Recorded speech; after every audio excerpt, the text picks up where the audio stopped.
नमस्कार, स्वागत है आपका एटीनो स्वदेश पर। आपके साथ मैं हूं अभिषेक सतवर्तम और मेरे साथ है मेरी सहयोगी मानसी दवे और आप देख रहे हैं पावर ट्रीट। बाजार में लगातार 8 दिनों की गिरावट हो चुकी है। कल भी निफ्टी में हल्की सी गिरावट रही है और हम लगातार नीचे के लेवल टेस्ट कर रहे हैं। जो एक समय पर सपोर्ट थे अब वो रेजिस्टेंस के लेवल में तब्दील हो गए हैं। और अगर हम ग्लोबल संकेतों की बात करें तो वो भी कोई बहुत ज़्यादा भारतीय बाजार के लिए सपोर्टिव नहीं है। और एक जो बड़ी चिंता है वो है एफआईज की, क्योंकि एफआईज का जो लॉन्ग शॉर्ट का जो रेशियो है वो है रिकॉर्ड निचले स्तर पर। जी हाँ, एफआईज के इंडेक्स फ्यूचर्स में जो लॉन्ग होल्डिंग है वो 6% के भी नीचे आ गई है और शॉर्ट पोजीशन अभी भी काफ़ी ज़्यादा है। तो ये एक चिंता की बात बाजार के लिए ज़रूर है। आज का दिन बहुत ही खास होने वाला है। आज नई सीरीज की शुरुआत तो हो ही रही है, लेकिन आज आरबीआई की पॉलिसी भी आएगी और साथ साथ ऑटो कंपनीज के सितंबर की बिक्री के आंकड़े आएंगे। और अमेरिका में शटडाउन की डेडलाइन आज है फंडिंग बिल को पास कराने की। तो देखते हैं कि अमेरिका में क्या होती है। तो अगला 2.5 घंटा बहुत ही एक्शन पैक्ड होने वाला है। आप हमारे साथ बने रहिए, आपको हम सिलसिलेवार ढंग से शो में आगे लेकर बढ़ेंगे। Stocks news, brokerage report, trading calls, तमाम चीजें होंगी। लेकिन सबसे पहले 4 तस्वीरें 4 खिड़कियों में आपके लिए स्क्रीन पर हम लेकर आएंगे। तो सबसे पहले आप देखिए अमेरिकी बाजारों में कल हालांकि बाइंग हुई है, लोअर लेवल से स्ट्रेंथ हमने देखी है और डाउ 81 अंक चढ़ा है। गिफ्ट निफ्टी की बात करें तो इस वक्त हम देख रहे हैं कि 24,750 के आसपास है। थोड़ी सी नरमी के ही संकेत गिफ्ट निफ्टी से निकल के आ रहे हैं। अमेरिका में शटडाउन का रिस्क है, लाखों नौकरियों पर खतरा है, छटनी वगैरह की बातचीत हो रही है। देखते हैं कि डेमोक्रेट्स और रिपब्लिकन्स के बीच में कोई सहमति, कोई सुलह बन पाती है या नहीं बन पाती है और ये मामला कब तक खींचता है। देखिए ये मतलब ऐसा नहीं कि ये हमेशा ये स्थिति रहेगी। कुछ दिनों तक हो सकता है कि ये तनातनी बनी रहे, अदरवाइज चीजें फिर यहाँ से ठीक होनी है। एफआईज की कैश में 2327 करोड़ रुपए की बिकवाली का फिगर आया है। लगातार छठे सत्र में बिकवाली आई है एफआईज की तरफ से। और अगर हम डीआईज की बात करें, 26वें दिन डीआईज की बाइंग हुई है। तो एफआईज की जो लॉन्ग होल्डिंग है उसको लेकर चिंता जरूर है, क्योंकि 6% के इंडेक्स फ्यूचर्स में लॉन्ग हमने पहले कभी देखे नहीं। मैंने तो आज सुबह सुबह 2-3 बार चेक किया कि मैं आंकड़े जो चेक कर रहा हूँ, जो निकाल रहा हूँ मैन्युअली, वो सही निकाल रहा हूँ नहीं निकाल रहा हूँ। लेकिन ये सच है, 6% के नीचे की लॉन्ग होल्डिंग है। ब्रेंट क्रूड की बात करें, सप्लाई थोड़ी सी दुरुस्त हुई है तो कच्चा तेल नरम हुआ है और ब्रेंट का भाव है $67 के पास। लेकिन क्रेडिट पॉलिसी पर बाजार की नजर होगी। 74% एक्सपोर्ट्स को रेट कट की उम्मीद नहीं है, लेकिन अब ये अमेरिका ने जो टैरिफ लगाया है थोड़ा सा देश की इकोनॉमी पर असर आएगा, हो सकता है ग्रोथ प्रभावित हो। तो उसके मद्देनजर क्या आरबीआई एक फिर से रेट कट का बूस्टर देगा या फिर आरबीआई इंतजार करेगा बैंकों की तरफ से अभी ट्रांसमिशन का। और एक और रिस्क ये है कि अगर रेट कट अगर होता है तो फिर आरबीआई जो रुपया अभी इतना कमजोर है, शायद और कमजोरी रुपए में बढ़े। तो एक ये ट्रिकी सिचुएशन आरबीआई के लिए बना रहेगा। देखते हैं कि आगे क्या होता है। 9:30 बजे से हम एक दमदार कवरेज लेकर आएंगे आरबीआई की पॉलिसी को लेकर, जहां पर दिग्गज economist, market experts, industry leaders आपके साथ जुड़ेंगे और पॉलिसी से पहले हम पॉलिसी को समझने की करेंगे कोशिश।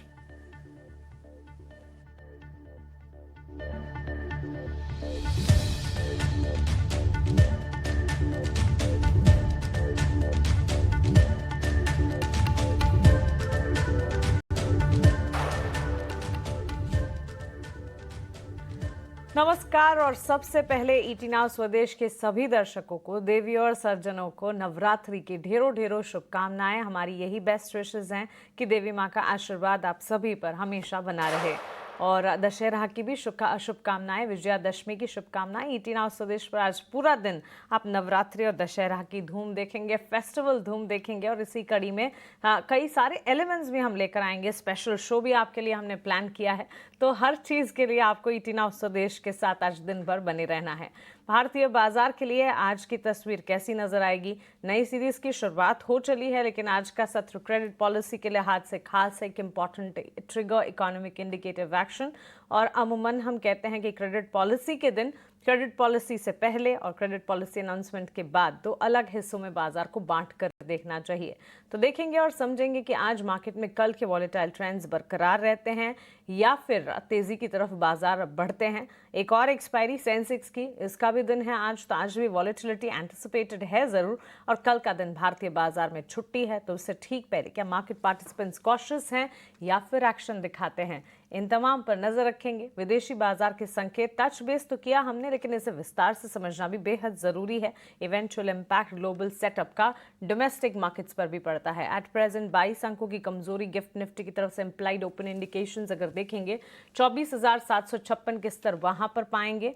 और एशियाई बाजार के साथ साथ यूएस के मार्केट्स की भी अगर बात करें, अभिषेक, यूएस मार्केट्स लगातार 3 दिनों से हम देख रहे हैं अमेरिकी बाजार में मजबूती का ट्रेंड जरूर है, लेकिन इकोनॉमी के तर्ज पर जो चीजें नजर आ रही हैं, मुझे लगता है यहाँ बैठे अगर हमें कंसर्न दिखती हैं तो वहां बैठे नागरिकों को तो बड़ी कंसर्न समझ आती ही होगी। इकोनॉमी के तर्ज पर क्या कुछ हो रहा है, अब शटडाउन की बात हो रही है, क्या है पूरा मसला?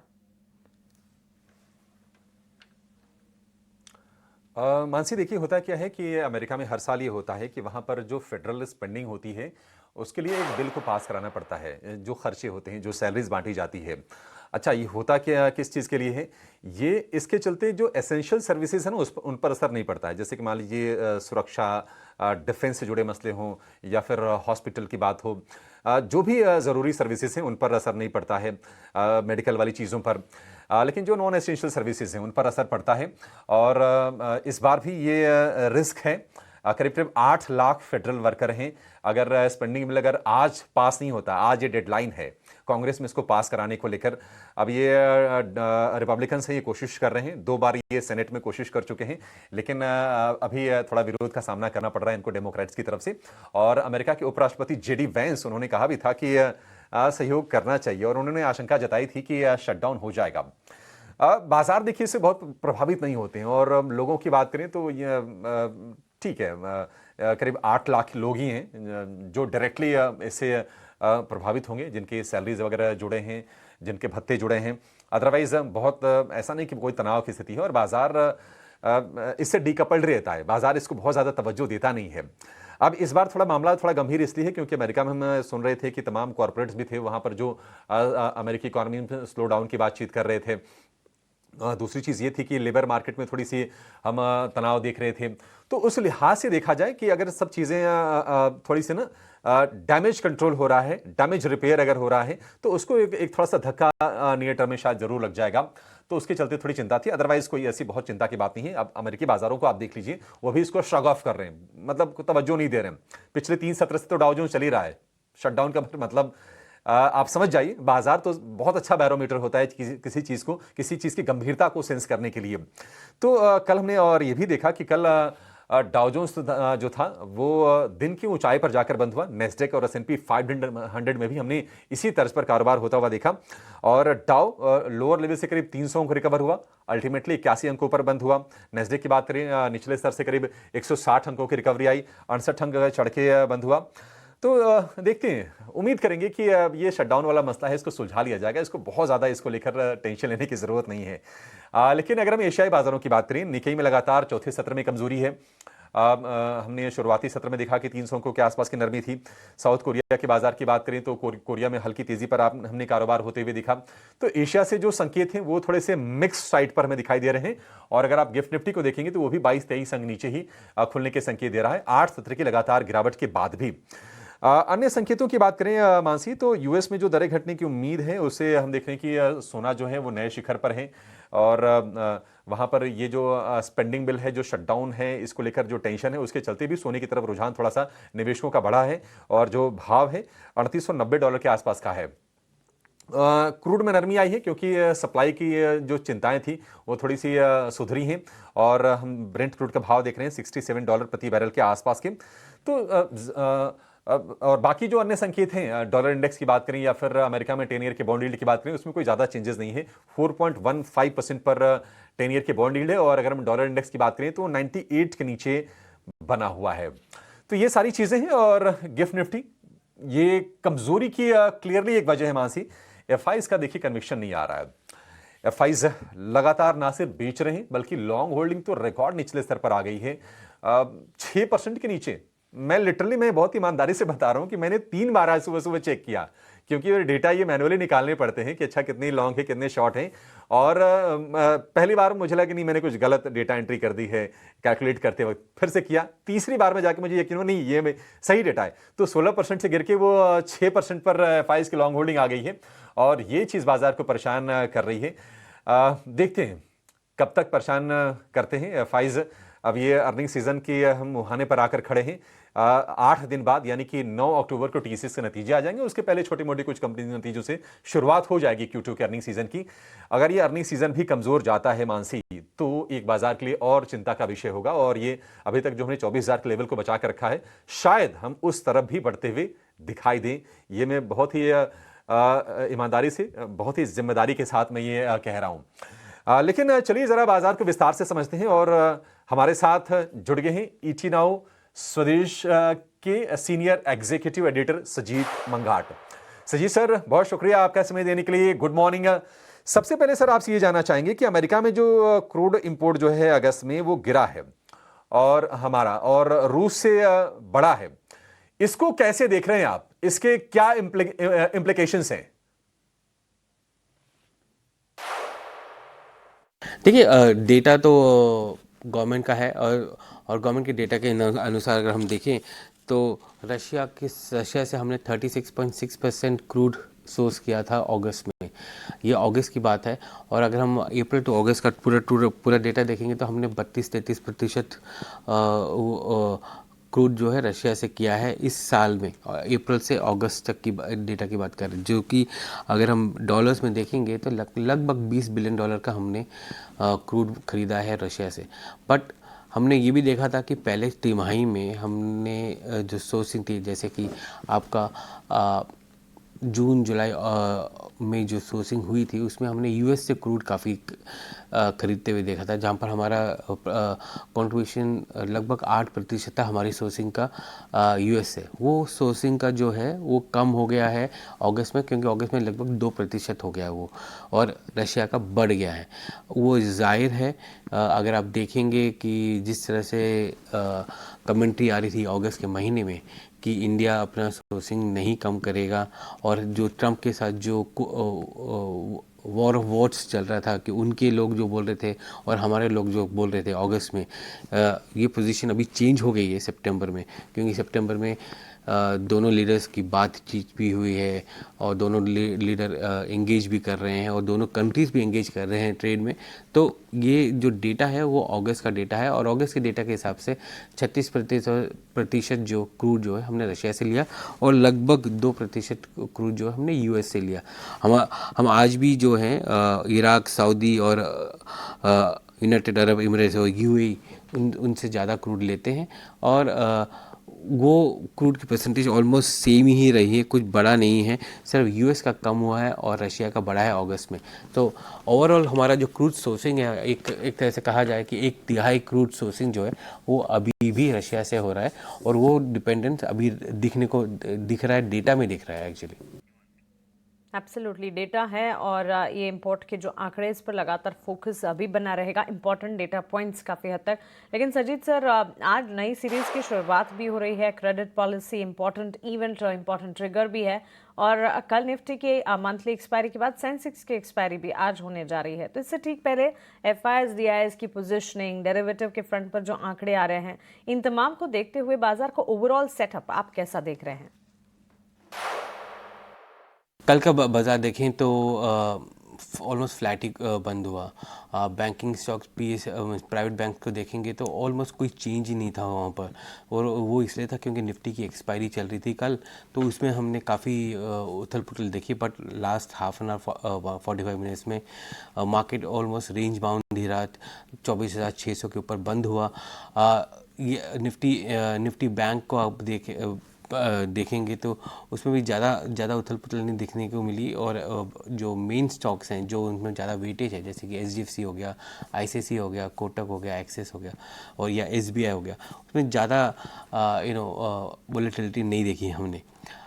इम्पॉर्टेंट ये है कि कल तो निफ्टी का एक्सपायरी था, और आज है सेंसेक्स का एक्सपायरी, क्योंकि कल छुट्टी है दशहरे की, तो आज सेंसेक्स का, तो आज भी थोड़ी बहुत वो वोलेटिलिटी देखने को मिलेगी हमको मार्केट में, और मार्केट रेंज बाउंड ही रहेगा।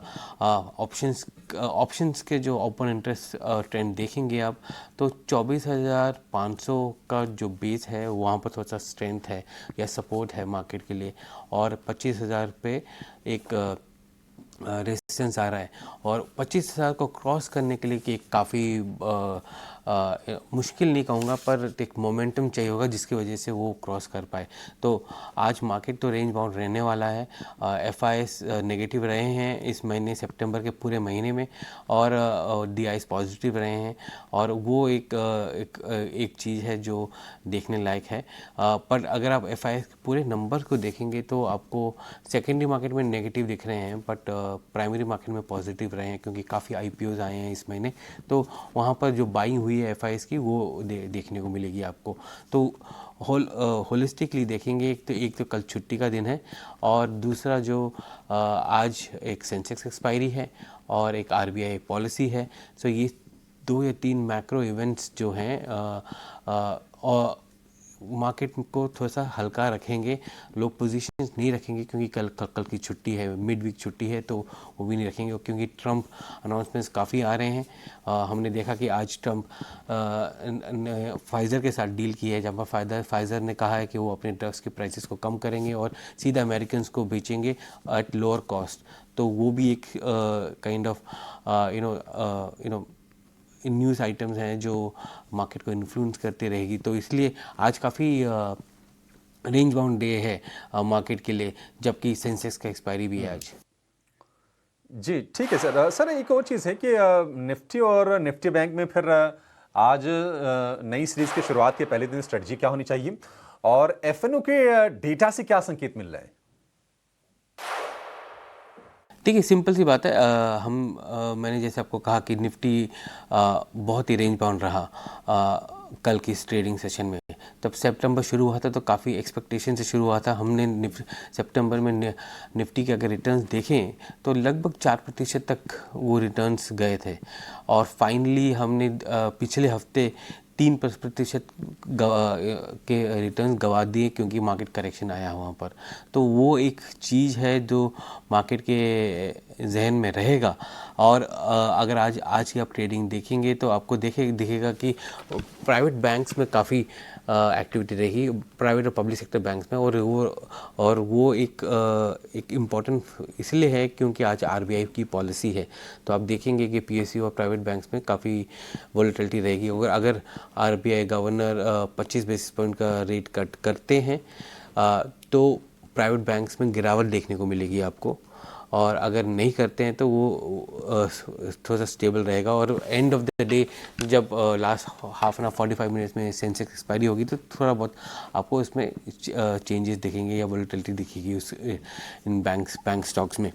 हम शुरू कर रहे हैं अक्टूबर सीरीज़ एक बहुत ही शॉर्ट बिल्डअप के साथ। अगर आप देखेंगे तो लगभग 35,000 करोड़ का ओपन इंटरेस्ट पोजीशन है निफ्टी में अक्टूबर की शुरुआत में, और बैंक में लगभग देखेंगे तो 8,600 करोड़ का है। ये क्या दर्शाता है कि मार्केट में शॉर्ट्स काफ़ी हैं। निफ्टी फ्यूचर्स का अगर आप एफआई का पोजीशन देखेंगे तो 6% लॉन्ग है, जो कि बहुत कम है कंपेयर टू हमने जब सितंबर की सीरीज शुरू की थी तब 8% था।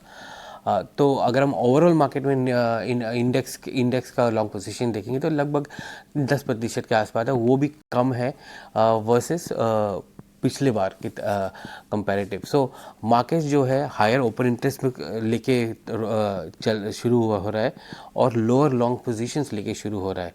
तो शॉर्ट्स काफ़ी बिल्डअप हैं इस मार्केट में जैसे हम अक्टूबर में जाएंगे, और अक्टूबर में क्योंकि अर्निंग सीजन है और काफ़ी इवेंट्स हैं तो उस चक्कर में मार्केट्स काफ़ी मैं ये नहीं कहूँगा रेंज रहेंगे, बट डाउनवर्ड बाइस की उम्मीद है, क्योंकि अगर कोई नेगेटिव ट्रिगर नहीं है तभी हमको शॉर्ट कवरिंग देखने को मिलेगा, अदरवाइज शॉर्ट्स बिल्ड होते रहेंगे। बिल्कुल सजीत सर, आरबीआई की क्रेडिट पॉलिसी का आपने जिक्र किया, आज के लिए इम्पोर्टेंट है ये ट्रिगर, और हमारे 3/4 एक्सपर्ट्स जो है वो ये कह रहे हैं कि इस बार ब्याज दरों में कटौती की संभावनाएं कम हैं। सो आरबीआई की क्रेडिट पॉलिसी को लेकर टेक अवेज और साथ ही कमेंट्री को लेकर आपकी गट फीलिंग क्या कहती है? आज जब गवर्नर मल्होत्रा अपना स्पीच देंगे 10 बजे, जब पता चलेगा कि मॉनेटरी पॉलिसी क्या रहेगी। तो उम्मीद तो ये है कि अगर हम पोल देखेंगे 30-40 इकोनॉमिस्ट की पोल जो हैं वो बता रहे हैं कि पॉलिसी में होल्ड रहेगा और स्टैंड्स थोड़ा सा डविश रहेगा, और जहाँ तक इन्फ्लेशन का वो एस्टिमेट है पूरे साल का, उसको वो एस्टिमेट थोड़ा सा नीचे गिरेगा। बट पिछले हफ्ते 10 दिन से एक जो मोमस आ रहे हैं, या फिर आप कहें कि कुछ इकोनॉमिस्ट बोल रहे हैं कि ज़रूरत थोड़ी बहुत स्टिमुलस की ज़रूरत है, तो ये भी हो सकता है कि 25 बेसिस पॉइंट का कट भी आ जाए आज की आरबीआई की पॉलिसी में। इम्पॉर्टेंट ये है कि इन्फ्लेशन का ट्रेजेक्टरी नीचे जा रहा है, और जीएसटी की वजह से एस्टिमेट ये है कि लगभग 50 बेसिस पॉइंट का इन्फ्लेशन का में कटौती होने की उम्मीद है पूरे साल की, जो रिमेनिंग पीरियड है। तो उसमें एक एक्सपेक्टेशन बिल्ड ये हो रहा है कि क्योंकि इन्फ्लेशन कंट्रोल में रहेगा और ग्रोथ जो है वो थोड़ी बहुत टेपिड है, थोड़ी कमज़ोर लग रही है, ऑफ टेक कंजम्पशन थोड़ा सा कम लग रहा है, और टैरिफ की वजह से, अनसर्टिनिटी की वजह से काफ़ी इन्वेस्टमेंट्स कम हो रहे हैं, तो गवर्नर शायद 25 बेसिस पॉइंट का रेट कट करने की का अनाउंसमेंट करे। बट ओवरऑल पॉलिसी आप देखें तो उम्मीद यही है कि स्टेटस को है, डविश स्टैंस है, और इन्फ्लेशन में कट, एस्टिमेट में कट है, और हो सकता है कि हम अपना ग्रोथ का प्रोजेक्शन को भी स्लाइटली इम्प्रूव करेंगे इस पॉलिसी के साथ।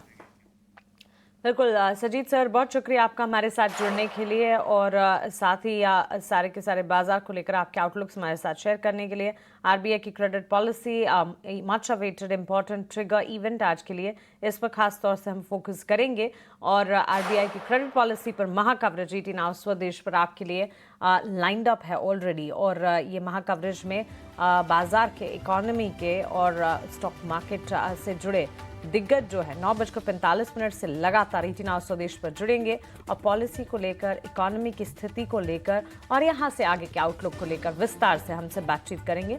पॉलिसी के ठीक बाद भी इन एक्सपर्ट से, दिग्गजों से बातचीत का दौर हम जारी रखेंगे। लेकिन हाँ, आज क्रेडिट पॉलिसी है, एक्सपायरी है, नई सीरीज की शुरुआत है, लेकिन इन सभी के साथ साथ अभिषेक, एक तरह से फेस्टिविटीज़ जो है शुरू तो कब से हो चुकी हैं, लेकिन नवरात्रि और विजयादशमी पर विजय मंत्र, दशहरा तो कल है, लेकिन आज से ही नवरात्रि, और इनफैक्ट पिछले 9 दिनों से हम नवरात्रि जो है इसे मना रहे हैं ईटी नाउ स्वदेश पर, और विजयादशमी पर विजय मंत्र हमारे व्यूअर्स, मार्केट पार्टिसिपेंट्स के लिए भी आज हम लेकर आए हैं।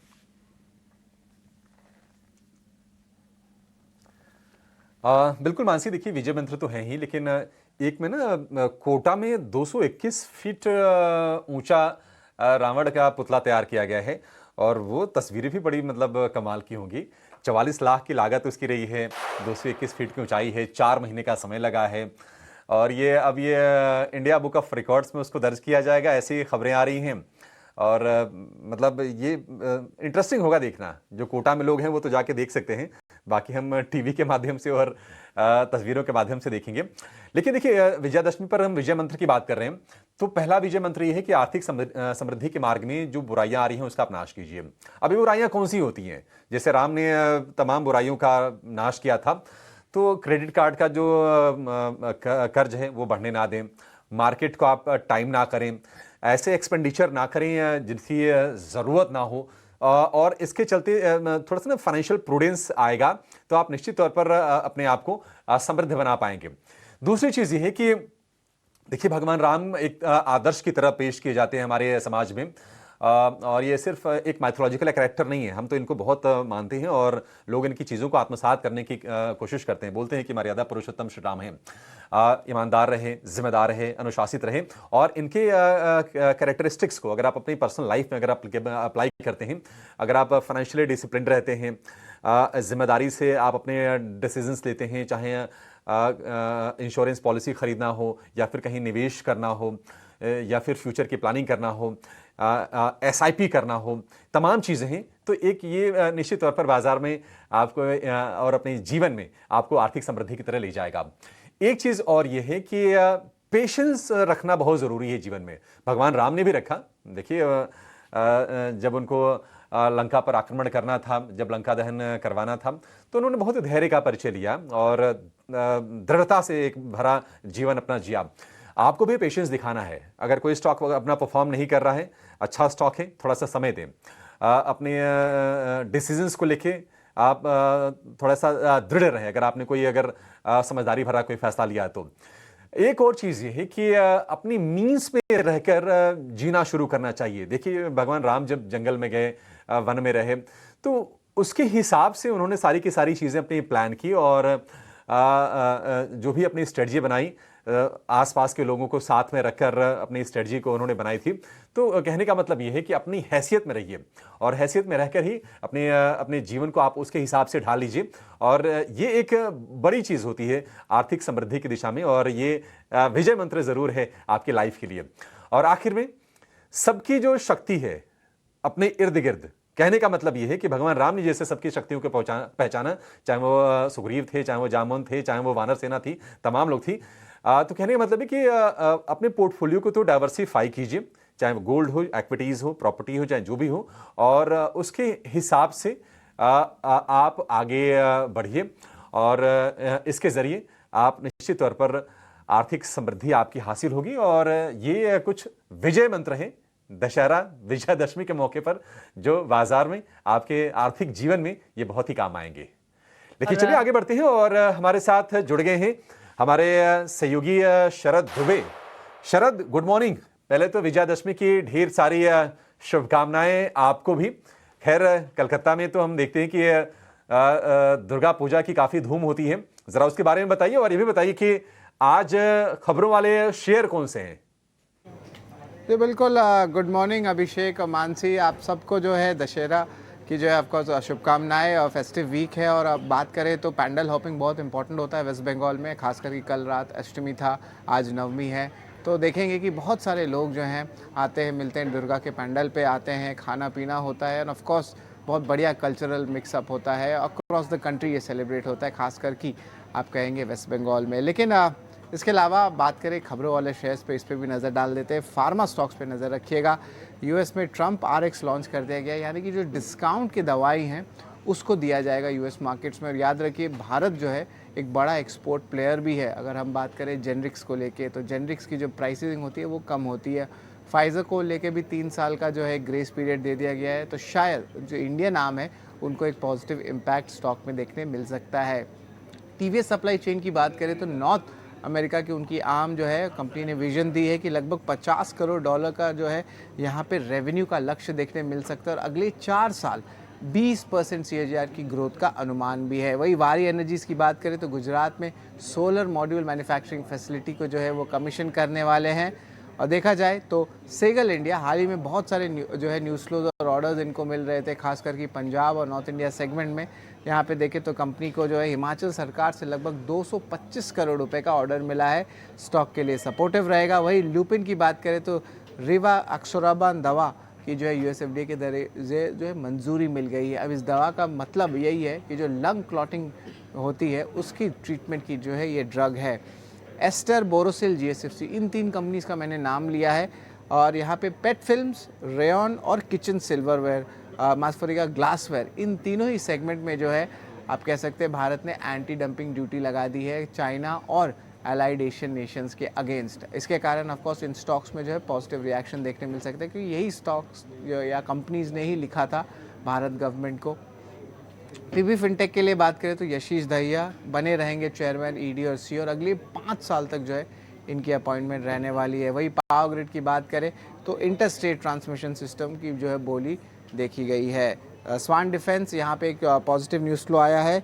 यहाँ पे देखें तो सैमसंग हैवी इंडस्ट्रीज़ के साथ जो है बड़ा करार किया गया है, जहाँ पे शिपिंग और मैरीटाइम सेगमेंट को लेके जो है हम एक्सपेक्ट करेंगे कि एक बड़ा न्यूज़ फ्लोज देखने मिल सकता है, बड़ा करार आया है। और आखिर में हुडको की बात करें तो दूसरे तिमाही की अपडेट आई है, जहाँ पे लोन डिस्बर्समेंट्स 44% बढ़ा है साल दर साल। और वही अगर वित्त साल 26 के पहली फर्स्ट हाफ की बात करें, पहले 6 महीने की, तो इसमें जो है ओवरऑल सैंक्शंस, जो लोन सैंक्शंस है वो लगभग आप कह सकते हैं 21% बढ़ा है साल दर साल। शरद, बहुत शुक्रिया आपका ये सारे खबरों वाले शेयर्स हमें बताने के लिए, और मेरी तरफ से भी आपको नवरात्रि और दशहरा की ढेरों शुभकामनाएं। और अब खबरों वाले शेयर्स के साथ साथ ब्रोकरेजेस के रिपोर्ट्स भी काफ़ी अहम है। ब्रोकरेजेस के रिपोर्ट्स के दम पर स्टॉक्स और सेक्टर्स में भी इम्पैक्ट नजर आता है। तो चलिए ब्रोकरेज रिपोर्ट्स आपके सामने लेकर आते हैं। फार्मा स्पेसस डिफेंसिव अपनी भूमिका निभाता है वॉलेटाइल मार्केट्स में भी, और इन दिनों भी फार्मा हेल्थ के डायग्नोस्टिक हॉस्पिटल क्रैम स्पेस पर फोकस है। और सन फार्मा पर सिटी की एक पॉजिटिव रिपोर्ट आई है। खरीदारी की राय जो थी उसे बरकरार रख रहे हैं, और टारगेट प्राइस जो है 2180 के से जा रहे हैं। इनका ये कहना है कि ग्लोबल फार्मा में रैली नजर आ सकती है। सेक्टर में 3.5% का इजाफा फाइजर की जो डील यूएस गवर्नमेंट के साथ हुई है उसके बाद देखने को मिला है, और आने वाले दिनों में फाइजर की तरफ से प्राइस कट्स एग्जिस्टिंग ड्रग्स के लिए मेडिकेड में हो सकते हैं, और नए ड्रग लॉन्चेस की भी खबर आ रही है। प्राइस पैरिटी का ऑफकोर्स ध्यान रखा जाएगा, और बाकी डेवलप्ड कंट्रीज में भी डेवलपमेंट की बात और नए ड्रग लॉन्चेस की जो खबर है उसका एक इम्पैक्ट, हालांकि इम्पैक्ट मेडिकेयर और कमर्शियल प्राइसिंग पर नहीं पड़ता दिखेगा। तो ये सारे रैशनल है रिपोर्ट में सिटी के, जिसके चलते सन फार्मा पर एक पॉजिटिव आउटलुक है।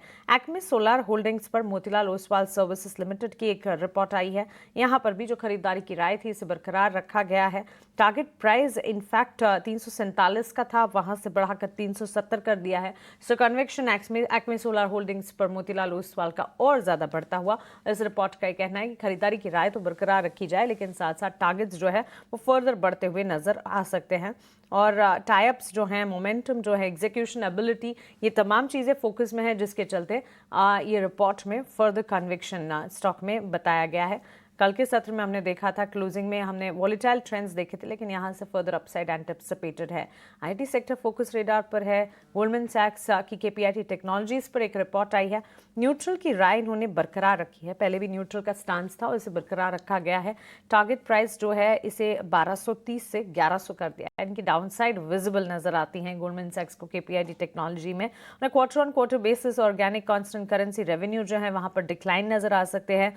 साथ ही अक्रॉस करेंसी टेलविंड्स, वहीं डेप्रीसिएशन है यूएसडी, और साथ ही एक्सपेक्टेड यूएसडी रेवेन्यू जो है वो आने वाले दिनों में डिक्लाइन हो सकता है, जिसका एक eventual impact technology sector in itself connecting sector है जो यूएस मार्केट्स में होता है, ग्लोबल फ्रंट पर होता है, उसका एक इम्पैक्ट इवेंचुअली हम देखते हैं कि डोमेस्टिक का आईटी प्लेस पर भी आ जाता है। और इसी चीज़ के हवाला देते हुए गोल्डमैन सैक्स की रिपोर्ट कह रही है कि हो सकता है कि आने वाले दिनों में डाउनसाइड फर्दर विजिबल हो। केपीआईटी टेक्नोलॉजीज पर न्यूट्रल स्टांस बरकरार है, लेकिन टारगेट प्राइसेस को घटाया है, 1230 से 1100 के कर दिए हैं। तो चलिए इसी के साथ ब्रोकरेज रिपोर्ट्स तो आपने सारे जाने, खबरों वाले शेयर्स भी हमने समझ लिए हैं, और मार्केट पर स्ट्रैटेजी और साथ ही क्रेडिट पॉलिसी पर एक्सपर्ट्स के टेक के साथ साथ एडिटर्स टेक भी हमने जाना, और ग्लोबल सेटअप जो कि इस वक्त हम देख रहे हैं मिलाजुला स्टांस दिखा रहे हैं। इन तमाम को ध्यान में रखते हुए नई सीरीज की शुरुआत आज भारतीय बाजार में कैसी होगी, इसे समझने की कोशिश, और भारतीय बाजार में ट्रेडिंग आइडियाज आज आपके क्या होने चाहिए, इस पर भी फोकस करते हैं। हमारे साथ हमारे एक्सपर्ट्स की पैनल एक कर जुड़ रही हैं। पृथ्वी फिनमार्ट के हरीश जुजारे अब हमारे साथ जुड़ गए हैं। हरीश, गुड मॉर्निंग, स्वागत है आपका ईटी नाउ स्वदेश पर। नवरात्रि विजयादशमी की आपको ढेरों ढेरों शुभकामनाएं, और बताएं ट्रंकेटेड वीक और इसी के लिहाज से आज का ट्रेडिंग सेशन कल की छुट्टी से ठीक पहले आपको कैसा नजर आता है। ग्लोबल फ्रंट पर जो ट्रिगर्स हैं उसका इम्पैक्ट, क्रेडिट पॉलिसी का इम्पैक्ट, स्ट्रैटेजी मार्केट पर क्या बनानी चाहिए। वेरी गुड मॉर्निंग मनसे जी, बिल्कुल आपको और सारे दर्शकों को दशहरा और नवरात्रि का शुभकामनाएं। पहले देखा जाए तो लगातार हमने मार्केट में पिछले हफ्ते के सेल ऑफ के बाद कल 2 दिन से देखा है तो हल्का सा सेलिंग देखने मिला है, लेकिन मुझे लग रहा है कि जिस तरीके से यहाँ पे ऑलरेडी एक ओवरसोल्ड सिनेरियो इंडिकेशंस कर रहा है, जिस तरह के आ रहा है ऑलमोस्ट 38 के आसपास, मुझे लग रहा है कि सपोर्ट जो है 24,550 से लेके 500 के बीच में है। तो मुझे लग रहा है कि यहाँ से शार्प रिकवरी एक देखने मिल सकता है शॉर्ट टर्म में, शॉर्ट कवरिंग की वजह से। और ऊपर की ओर मुझे लग रहा है कि 24,750 से लेके 850 के आसपास रेजिस्टेंस जोन है। तो हो सकता है कि मुझे लग रहा है कि जल्दी इसका जो फेल ऑफ का बॉटम हो सकता है शॉर्ट टर्म में, और रिवर्सल भी देखने मिल सकता है इस इंडेक्स में। और बैंक निफ्टी की बात करते हैं, देखा है तो 54,500 बैंक निफ्टी स्ट्रांगली होल्ड कर रहा है। मुझे लग रहा है कि यहाँ आज पॉलिसी, आरबीआई पॉलिसी है, उसके चलते थोड़ा वॉलेटिलिटी बिल्कुल देखने मिल सकता है। लेकिन जिस तरीके से सेटअप बना है बैंक निफ्टी में, 54,550 के आसपास, 500 के आसपास एक स्ट्रॉन्ग सपोर्ट है। जब तक इसके ऊपर टिका हुआ है, मुझे लग रहा है कि एक शॉर्ट टर्म में पुल बैक रैली देखने में लगता है, जो कि 55,000 तक एक्सपेक्ट कर सकते हैं। लेकिन मुझे लग रहा है कि थोड़ा बहुत डाइसी ही हो सकता है बैंक निफ्टी में, क्योंकि जिस तरीके से आज आरबीआई पॉलिसी है उसके चलते थोड़ा वॉलेटिलिटी भी बनी रह सकती है। और आज के रडार में मेरे साथ 2 स्टॉक्स है और मुझे लग रहा है कि 2 स्टॉक्स में बाइंग कर सकते हैं। और पहला स्टॉक रहेगा ऑटो इंडस्ट्रीज है। देखा है तो ऑटो इंडस्ट्रीज में एक अच्छा खासा मोमेंटम आया था, बाद में थोड़ा बहुत साइडवेज कंसोलिडेशन में देखने मिला था। मुझे लग रहा है कि उसी में से एक है जो एम&एम है। देखा है तो एम&एम में थोड़ा कंसोलिडेशन के बाद थोड़ा डिप भी देखने मिल रहा है। मुझे लग रहा है कि स्टॉक प्राइस फिर से एक बार सपोर्ट के पास आ चुका है और मुझे लग रहा है कि यहाँ पे करंट लेवल्स पे बाइंग कर सकते हैं। और ऊपर की ओर मुझे लग रहा है कि टारगेट 3650 के लिए टारगेट बन सकता है यहाँ से शॉर्ट टर्म के लिए। और स्टॉप लॉस मेंटेन करना चाहिए 3300 का। और महिंद्रा एंड महिंद्रा बाय करने की राय रहेगी। और दूसरा स्टॉक रहेगा मेरा BHEL में। देखा है तो BHEL में सारे मेजर मूविंग एवरेज क्रॉस कर चुका है स्टॉक प्राइस और कंसोलिडेट कर रहा है। और 2-3 दिनों से वॉल्यूम में लगातार गेन होते हुए नजर आ रहा है। तो मुझे लग रहा है कि एक BHEL पे अच्छा बाइंग का अपॉर्चुनिटी बन सकता है करंट लेवल्स पे। ऊपर जो टारगेट्स दिखाई दे रहे हैं 255 का एक शॉर्ट टर्म में, और स्टॉप लॉस मेंटेन करना चाहिए 231 के लिए। इसके साथ बाइंग कर सकते हैं BHEL में। तो चलिए ट्रेडिंग आइडियाज प्लस इंडेक्स पर स्ट्रैटेजी हरीश रजारे की इस वक्त हमारे सामने। BHEL कल के सत्र में 2% की तेजी थी। यहां से फर्दर स्ट्रैटेजी जो हरीश की है आपके स्क्रीन पर लगातार विद टारगेट स्टॉप लॉसेस हम रिफ्लेक्ट करेंगे। 238 के लेवल्स पर ये क्लोज हुआ था। आज के सत्र में बाजार खुलने पर यहां नजर रखी जाएगी, लेकिन टेक्निकल के साथ साथ फंडामेंटल नजरिया बाजार पर जाना इस वक्त बेहद जरूरी है। और यही बताने के लिए मैन फ्रॉम मोतीलाल ओसवाल राहुल शाह अब हमारे साथ जुड़ गए हैं। राहुल गुड मॉर्निंग, स्वागत है आपका ईटी नाउ स्वदेश पर। नवरात्रि और विजयादशमी की आपको ढेरों शुभकामनाएं। और जिस तरह के सेंटिमेंट्स इस वक्त बाजार में डेवलप हो रहे हैं, हम टाइट रेंज में फंसे से नजर आ रहे हैं। ये दूसरा हफ्ता है राहुल जबकि इस तरह के सेंटिमेंट्स हैं। और शॉर्ट टर्म बेसिस टेक्निकल नजरिया तो हम जान ही रहे हैं, लेकिन फंडामेंटल आउटलुक ओवरऑल मार्केट का आप कैसा देखते हैं? Rahul please unmute yourself. Hi good morning. आपको भी और सभी दर्शकों को नवरात्रि और विजयदशमी की खूब खूब शुभकामनाएं मेरी ओर से। और जिस तरह से मार्केट हम देख रहे हैं, as you rightly pointed out, कि हम देख रहे हैं कि लास्ट 2 वीक से मेरे ख्याल से साइडवेज टू नेगेटिव बाजार देखने को मिला है। और हम देखें निफ्टी 500 से 600 पॉइंट लगातार गिरते हुए देखने को मिला है। तो आई थिंक 2-3 रीजंस। ऑब्वियसली एक तो मंथली एक्सपायरी, वो शॉर्ट टर्म ट्रिगर रहेगा बाजार के लिए। बट आई थिंक नाउ अभी जिस तरह से हम देखें तो मैक्रो बहुत ही शानदार देखने को मिली है इंडिया के अंदर। हम जिसकी भी बात करें, मॉनसून की बात करें, जीएसटी कलेक्शन की बात करें, या फिर हम इन्फ्लेशन डेटा की बात करें, तो मेरे ख्याल से तीनों शानदार देखने को मिला है। और जिस तरह से हमने जीएसटी रेट कट के बाद हमने जो चैनल चेक से जो बातें आ रही है और जो हमने सजेस्ट कर रहा है, उससे लग रहा है कि ऑटो में डिमांड स्ट्रॉन्ग पिकअप देखने को मिली है 22 सितंबर के बाद। और रूरल प्लस अर्बन के अंदर सेम ट्रेंड हमें लग रहा है कि एफएमसीजी पैक के अंदर भी देखने को मिलेगा। तो I feel that overall markets will be more of a stock specific. हम देख रहे हैं कि 2-3 सेक्टर के अंदर बाजार साइडवेज टू नेगेटिव रहा है, लेकिन बाकी ऑब्वियसली वो खबरों के कारण एक फार्मा पैक पकड़ लीजिए, आईटी पकड़ लीजिए, ये दोनों सेक्टर्स मेरे ख्याल से लगार्ड्स रहे हैं या लास्ट थोड़े दिन के अंदर। तो मेरे ख्याल से लगता है कि स्टॉक स्पेसिफिक रहेगा। सेक्टर्स में बैंकिंग मुझे हमें लगता है कि अच्छे खासे रख सकते हैं। एनबीएफसी स्पेस के अंदर अच्छी खासी बढ़ोतरी बढ़ सकती है। तो जितना भी डोमेस्टिक प्ले वाला जो प्ले है, तो मेरे ख्याल से कंटिन्यूड रह सकता है। बाजार इन टर्म्स ऑफ वैल्यूएशन की बात करें निफ्टी, तो लास्ट 10 साल के एवरेज के नीचे ट्रेड, पी टर्म्स के नीचे ट्रेड करता हुआ दिख रहा है। तो हमें लग रहा है कि बाजार in terms of risk versus reward काफी फेवरेबल है। तो मेरे ख्याल से सिलेक्ट स्टॉक स्पेसिफिक रहेगा। जिस तरह से हमने लास्ट 2-3 साल देखे हैं कि एंटायर मार्केट्स फॉर रोरिंग, वैसा नहीं रहेगा। स्टॉक स्पेसिफिक अप्रोच से डेफिनेटली हमें लगता है कि ये सेल ऑफ में बाजार में तेजी की जा सकती है, ऐसा हमारा मानना है। चलिए तो बिल्कुल गिरावट में बाजार में बुलिश नज़रिया अंडरटोन जो है लगातार बुलिश बाजार पर कन्वेक्शन अब भी बरकरार है। और इसी के चलते जहां गिरावट नजर आए, of course with proper research और ईटी नाउ स्वदेश को सुनकर, हमारे एक्सपर्ट्स की राय को समझकर आप गिरावट में खरीदारी के मौके अपॉर्चुनिटी ज़रूर ढूंढ सकते हैं, ये राय मिलती हुई। लेकिन साथ साथ राहुल आपसे ही फार्मा स्पेस पर एक टेक जानना चाहूँगी। इन दिनों काफ़ी हद तक चर्चा हो रही है कंजम्पशन की, ऑटोमोबाइल स्पेस की, ऑफ कोर्स उस पर भी बातचीत होगी क्योंकि ऑटो बिक्री के आंकड़े आ जाने वाले हैं। लेकिन फार्मा एज डिफेंसिव अपनी भूमिका जिस तरह से निभानी चाहिए कि आपके हिसाब से इस वक्त निभा रहा है, क्योंकि बाजार काफ़ी वॉलेटाइल है, फार्मा हेल्थ केयर डायग्नोस्टिक से उम्मीदें ज़रूर हैं। अब ऐसे में हम लगातार देख रहे हैं फॉरेन ब्रोकरेजेस की तरफ से भी फार्मा सेक्टर पर रिपोर्ट्स आती है, कंसर्न्स और साथ साथ जो पॉजिटिव फैक्टर्स है वो भी सामने आते हैं। लेकिन do you think pharma sector एक ऐसा सेक्टर है जो इन दिनों because of festive demand consumption को लगातार हम डिस्कस कर रहे हैं, इस सेक्टर पर भी एक राय होनी चाहिए? सो आई थिंक मेरे ख्याल से जब भी there is lot of noise, तो मेरे ख्याल से कहीं ना कहीं वहां पे और करेक्शन देखने को मिलता है, और अच्छे स्टॉक्स के अंदर जहाँ पे वैल्यूएशन कंफर्ट है, तो हमें लगता है कि डेफिनेटली लिया जा सकता है। तो फार्मा पैक के अंदर हम पूरा फार्मा पैक बोले, उसमें से आई पर्सनली फील कि स्टॉक स्पेसिफिक अप्रोच देखा जा सकता है अगेन टू दैट एक्सटेंट। सो हमें लगता है लार्ज फार्मा नेम्स लाइक जैसे सन फार्मा हो गया, सिप्ला हो गया, डॉक्टर रेड्डी हो गया, डिवीज हो गया, तो मेरे ख्याल से नियर टर्म तो मेरे ख्याल से काफी हद तक कोई मेरे ख्याल से कुछ उनको ज्यादा इम्पैक्ट नहीं आएगा।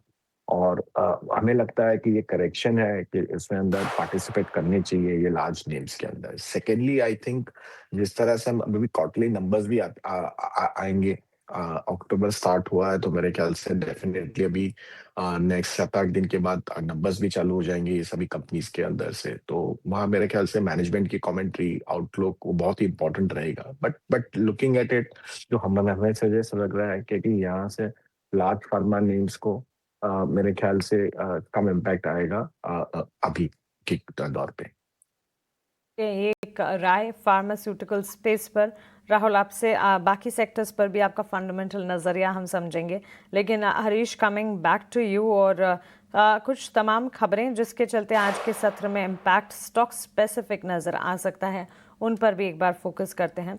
और इन दिनों इनफैक्ट ऑटो सेक्टर लगातार फोकस रेडार पर है। ऑटो बिक्री के आंकड़े आज आएंगे, 1 तारीख महीने की शुरुआत में ऑटो सेल्स के नंबर्स, एंड जिस तरह से सेंटिमेंट्स पैन आउट हुए हैं, 15 अगस्त को जीएसटी रेट रैशनलाइजेशन का ऐलान श्री नरेंद्र मोदी जी ने, माननीय प्रधानमंत्री ने किया। उसके ठीक बाद हमने देखा कि कंजम्पशन तो है एक साइड, फेस्टिव बूस्ट एंटिसिपेटेड था, लेकिन उससे भी पहले ये ऑटो क्षेत्र में काफ़ी अच्छा रुझान देखने को मिला। और इसका एक इम्पैक्ट अब ऑटो बिक्री के आंकड़े जब आएंगे, ऑटो सेल्स के डेटा पॉइंट्स में रिफ्लेक्ट होगा ज़रूर। कैसे देख रहे हैं आप ऑटो बिक्री के डेटा पॉइंट्स से ठीक पहले ऑटो सेक्टर को? ऑफ कोर्स चले हैं, लेकिन यहाँ से क्या फर्दर अपॉर्चुनिटीज़ ढूंढनी चाहिए ऑटो और साथ साथ एंसिलरीज में? अगर हाँ, तो फिर कौन सी स्क्रिप्ट्स हैं आपके रेडार पर? बिल्कुल मानसी जी, अगर देखा है तो हमने, जैसे आपने बताया, जीएसटी के इसके बाद हमने न्यूज़ के बाद हमने अच्छा खासा रैली देखने मिल रहा था। वो महिंद्रा हो, नहीं तो इवन मारुति में देखा है तो वहाँ, और इस टू व्हीलर में भी देखा है तो हीरो मोटर कॉर्प में, और देखा है तो वहाँ पे अच्छा खासा मोमेंटम देखने मिल रहा था लगातार। हम उसके बाद हमने थोड़ा बहुत कंसोलिडेशन में थे स्टॉक पर, और थोड़ा करेक्शन भी देखने मिल रहा है। मुझे लग रहा है कि फिर से एक बार जो रियलिटी है भी जो है चेक अभी आ सकती है। जैसे ऑटो नंबर्स के डेटा आ जाएंगे, मुझे लग रहा है कि वहाँ पे बिल्कुल एक मोमेंटम फिर से एक बार एक्टिवेट हो सकता है। तो वहाँ पे मुझे लग रहा है कि जैसे मैंने आज सुबह बताया M&M, तो मुझे लगा कि फोर व्हीलर सेगमेंट में M&M अभी भी मुझे लग रहा है कि एक अच्छा अपॉर्चुनिटी बन सकता है। जिस तरीके से एक छोटा सा करेक्शन देखने मिला है स्टॉक प्राइस में, वहाँ पे मुझे लग रहा है कि एक अच्छा अपॉर्चुनिटी है बाइंग के लिए। अगर टू व्हीलर की बात करते हैं, मुझे लग रहा है कि हीरो मोटर कॉर्प में अभी भी तेजी हो सकती है। जिस तरीके से हमने रनअप देखने मिल रहा है, वहाँ पे कंसोलिडेशन भी होते हुए नजर आया लास्ट 2-3 हफ्तों में। तो उसके चलते मुझे लग रहा है कि हीरो मोटर कॉर्प और बजाज ऑटो दोनों सेगमेंट से जहाँ पे मुझे लग रहा है कि अच्छा खासा रैली देखने मिल सकता है आगे जाके। तो इस तरह के जो भी स्टॉक्स है जो अभी तक ज्यादा चले नहीं है, और उसमें से बजाज ऑटो है। अगर बजाज ऑटो की बात करते हैं तो बजाज ऑटो में हमने एक रैली देखने मिल रहा था, लेकिन वो थोड़ा जल्दी फिजल आउट हो गया। मुझे लग रहा है कि यहाँ पे अभी भी पोटेंशियल है इस स्टॉक में, जहां तक मुझे लग रहा है कि ऊपर की ओर फिर से एक बार 9,600 9,700 तक एक्सपेक्ट कर सकते हैं एक शॉर्ट टू मीडियम टर्म में। तो ओवरऑल मुझे लग रहा है कि बजाज ऑटो में भी एक बार बाइंग के राय दे सकते हैं। अगर थोड़ा भी टिप मिलता है 8,500 के आसपास, मुझे लग रहा है कि अच्छे लेवल से बाइंग के लिए बजाज ऑटो में। ठीक है, बजाज ऑटो को लेकर ये व्यू, आधे % के आसपास की गिरावट पर कल ये शेयर बंद हुआ है। लेकिन एक और कंपनी के बारे में जरा राय जानना चाहेंगे। 2-3 सत्र से गिरावट का शिकार तो हो रही है, लेकिन सरकारी कंपनी है पावर ग्रिड, 280 रुपए का भाव है। और राहुल जी, आपसे जानना चाहेंगे, आप देखिए इन्वेस्टमेंट ग्रेड वाली ये कंपनी है, अगर हम डिलीवरी चेक करेंगे तो डिलीवरी % काफ़ी अच्छा होता है पावर ग्रिड में। लेकिन थोड़ा नरमी का शिकार हुआ है। एक खबर ये आई है इसके लिए कि इन्होंने इंटरस्टेट ट्रांसमिशन सिस्टम की बोली जीती है पावर ग्रिड ने। क्या व्यू होगा आपका सर शेयर को लेकर? तो मेरे ख्याल से पावर ग्रिड जैसे कंपनीज जो है मेरे ख्याल से कंसिस्टेंट आप देख सकते हैं तो 12 से 15% कंपाउंडिंग वाली स्टोरी है। तो कोई इन्वेस्टर को लॉन्ग टर्म प्ले है तो मेरे ख्याल से ये स्टॉक लिया जा सकता है। और अब हम देखते हैं कि इस कंपनी के अंदर मोमेंट भी कम ही रहता है तो ऑब्वियसली ऑल दिस करेक्शंस तो वैल्यूएशन कंफर्ट तो है ही हमको ये लेवल से। तो हम राय देंगे कि यहाँ से इन्वेस्टर का लॉन्ग टर्म व्यू रहा है तो मेरे ख्याल से डेफिनेटली ये अपॉर्चुनिटी होगी ये गिरावट के अंदर स्टॉक के अंदर बाय करने की। ठीक है, लंबी अवधि का अगर आपका नजरिया है तो आप पावर ग्रिड में खरीदारी कर सकते हैं। एक और कंपनी को लेकर खबर आई है और उस कंपनी का नाम है सीगल इंडिया। हिमाचल सरकार से 225 करोड़ रुपए का इसको ऑर्डर मिला है। हालांकि ये जो कंपनी है पिछले साल इसी समय के आसपास ये लिस्ट हुई थी। साल भर का समय हुआ सीगल इंडिया को लिस्ट हुए और इसका जो आईपीओ प्राइस था वो 400 रुपये के आसपास का था। लेकिन अब देखिए लगातार इसने अंडर परफॉर्म किया है और 261 रुपये के आसपास के भाव हम स्क्रीन पर देख रहे हैं। हो सकता है कि आज इस ऑर्डर के दम पर थोड़ा शेयर में हम उछाल देखें, लेकिन काफ़ी बीट एंड डाउन ही काउंटर है। राहुल जी, आपसे ही व्यू जानना चाहेंगे सीगल इंडिया पर। हम कवर नहीं करते हैं सीगल इंडिया को तो मैं कुछ आपको बता नहीं पाऊंगा या इसके अंदर या रिकमेंडेशन नहीं कर पाऊंगा ये स्टॉक के अंदर। अच्छा ठीक है, ठीक है। चार्ट जरा चेक कीजिए हरीश जी। सीगल इंडिया क्या करना है इसमें? अभिषेक जी बिल्कुल, अगर देखा जाए तो हमने एक बार लिस्टिंग के बाद लगातार डाउन ट्रेंड में रहा स्टॉक प्राइस। अभी लग रहा है कि जिस तरीके से एक कंसोलिडेशन में है स्टॉक प्राइस, नीचे की ओर 235 के आसपास एक स्ट्रॉन्ग बेस बन चुका है और ऊपर की ओर रेजिस्टेंस है 300 के करीबन। तो मुझे लग रहा है कि इसी रेंज में स्टॉक प्राइस ऑलमोस्ट लास्ट 4-5 महीने से ट्रेड होते हुए नजर आ रहा है। तो मुझे लग रहा है कि अगर नीचे की ओर अगर टिप मिलता है बिल्कुल यहाँ पे एक थोड़ा सा अपॉजिटिव बन सकती है बाइंग के लिए। लेकिन जो भी है मुझे लग रहा है कि स्टिक स्टॉप लॉस में से साथ ही ट्रेड करना चाहिए। 235 का मेजरली स्टिक स्टॉप लॉस रखना चाहिए। अगर डिप आता है तो वहां पे बाइंग करें, अभी फिलहाल के लिए थोड़ा अवॉइड करें। हो सकता है कि आज के न्यूज के बाद थोड़ा बाउंस मिल सकता है, लेकिन मुझे लग रहा है कि जो भी है बाइंग डिप नहीं करना चाहिए। जिस तरीके से एक रेंज में फंसा हुआ है स्टॉक प्राइस, मुझे लग रहा है कि नीचे में 250 से लेके आसपास मिल जाता है तो 235 का स्टॉप प्राइस है, तभी उस टाइम पे बाइंग करना चाहिए। और ऊपर की ओर मुझे लग रहा है कि शॉर्ट टर्म में 275 से लेके 300 का लेवल देखने मिल सकते हैं। तो उसी के रेंज में फिलहाल दायरे में ट्रेड होते नजर आ रहा है सीगल इंडिया। इंडिया को लेकर ये भी 275 ये पहला टारगेट भी डाल दीजिए और दूसरा टारगेट होगा 300 रुपए का। 235 रुपए का आपको स्टॉप लॉस लगा के चलना है। थोड़ा पोजिशनल व्यू रखना पड़ेगा। ये एक दो दिन का या शॉर्ट टर्म ट्रेड नहीं है सीगल इंडिया को लेकर। एक सरकारी company, I think Rahul ji आप इसको जरूर कवर करते होंगे, हडको, नवरत्ना स्टेटस वाली सरकारी ये कंपनी है और इनका अपडेट आया है दूसरी तिमाही के का बिजनेस अपडेट है। लोन डिसबर्समेंट में 44% का उछाल है। 13,000 करोड़ रुपए के लोन डिसबर्स किए इन्होंने। FY26 की अगर हम टोटल अगर हम बात करें अभी तक तो लोन सैंक्शंस 21% बढ़कर 92,700 करोड़ रुपए की रही है। हालांकि हडको बहुत ही वोलेटाइल काउंटर है। काफी ज्यादा उतार चढ़ाव हमने देखे हैं शेयर के भाव में। कल लास्ट आवर के ट्रेड में थोड़ा सा इन्होंने देखा कि पुलबैक की अच्छी कोशिश हुई थी हडको में। हडको इसमें आपको लगता है कि तेजी मौजूदा स्तर से बन सकती है? मुझे लग रहा है कि हडको में तेजी की जा सकती है। स्टॉक के अंदर हम देखें तो आउट परफॉर्मेंस भी देखने को मिला है vis-a-vis entire PSU basket के अंदर बात करें या पीयर कंपैरिजन भी करें इस स्पेस के अंदर। तो हमें लगता है जो आप क्वार्टरली अपडेट्स भी जो बता रहे हो तो मेरे ख्याल से in line with what street estimate है। मेरे ख्याल से उसमें कोई मेरे ख्याल से कोई ये नहीं है, सरप्राइजेस नहीं है। तो मेरे ख्याल से स्टॉक वैल्यूएशन वाइज भी काफी हद तक मेरे ख्याल से इन टर्म्स ऑफ ठीक ठाक है। तो मुझे नहीं लगता है कि यहाँ पे कोई मेरी गिरावट आएगी। इनफैक्ट ये गिरावट इनके साथ ही है तो लेना चाहिए और मुझे लगता है ये लेवल से भी लिया जा सकता है। जिस तरह से ओवरऑल आउटलुक भी है स्टॉक के अंदर, हमें लगता है कि इजीली आपको इधर से 20-25% मिल सकता है हुडको के अंदर। ठीक है, 20 से 25% हुडको के स्टॉक प्राइस में यहाँ से फर्दर एंटिसिपेटेड है रिटर्न्स। 223 के लेवल्स पर हमने देखा करीब 1.5% की तेज़ी कल के सत्र में यहाँ पर नज़र आई थी और इनफैक्ट यहाँ से further upside on a fundamental base भी हमारे एक्सपर्ट एंटिसिपेट करके चल रहे हैं। लेकिन साथ ही कुछ और स्टॉक्स जो कि कल के सत्र में जहाँ मार्केट्स काफ़ी वॉलेटाइल थी, फोकस रेडार पर थे। थीम्स की अगर बात करें इन पर्टिकुलर हरीश, सरकारी बैंक्स का खेमा पीएसयू बैंक स्पेस लगातार 2 सेशन से अच्छा खासा एक्शन दिखा रहा है और चर्चा की बात भी है निजी बैंक क्षेत्र और सरकारी बैंक क्षेत्र के बीच इन कंपैरिजन अगर करें। और निफ्टी पीएसयू बैंकिंग इंडेक्स कल के सत्र में भी दिन के उच्चतम स्तर पर क्लोज हुआ है। रेट सेंसिटिव सेक्टर्स पर आज फोकस भी होना चाहिए हरीश, बिकॉज क्रेडिट पॉलिसी है। पीएसयू बैंक स्पेस को आप कैसे देख रहे हैं और चुनिंदा प्लेयर्स अगर आपके फोकस रेडार में है इस सेक्टर से जुड़े हुए? बिल्कुल मानसी जी, अगर देखा है तो देखिए पीएसयू सेक्टर में वहाँ पे एक अच्छा खासा मोमेंटम देखने मिल रहा है। तो पहले इंडेक्स की बात करते हैं तो पीएसयू निफ्टी पीएसयू बैंक्स में वहाँ पे क्लियरली एक ब्रेकआउट है 7350 के पास। मुझे लग रहा है कि वहाँ से स्टॉक सारे पूरा सेक्टर में एक टर्न अराउंड होते हुए नजर आ रहा है। मुझे लग रहा है कि यहाँ पे एक अच्छा खासा शॉर्ट टर्म में मोमेंटम और एक्सटेंड होते हुए देख सकते हैं।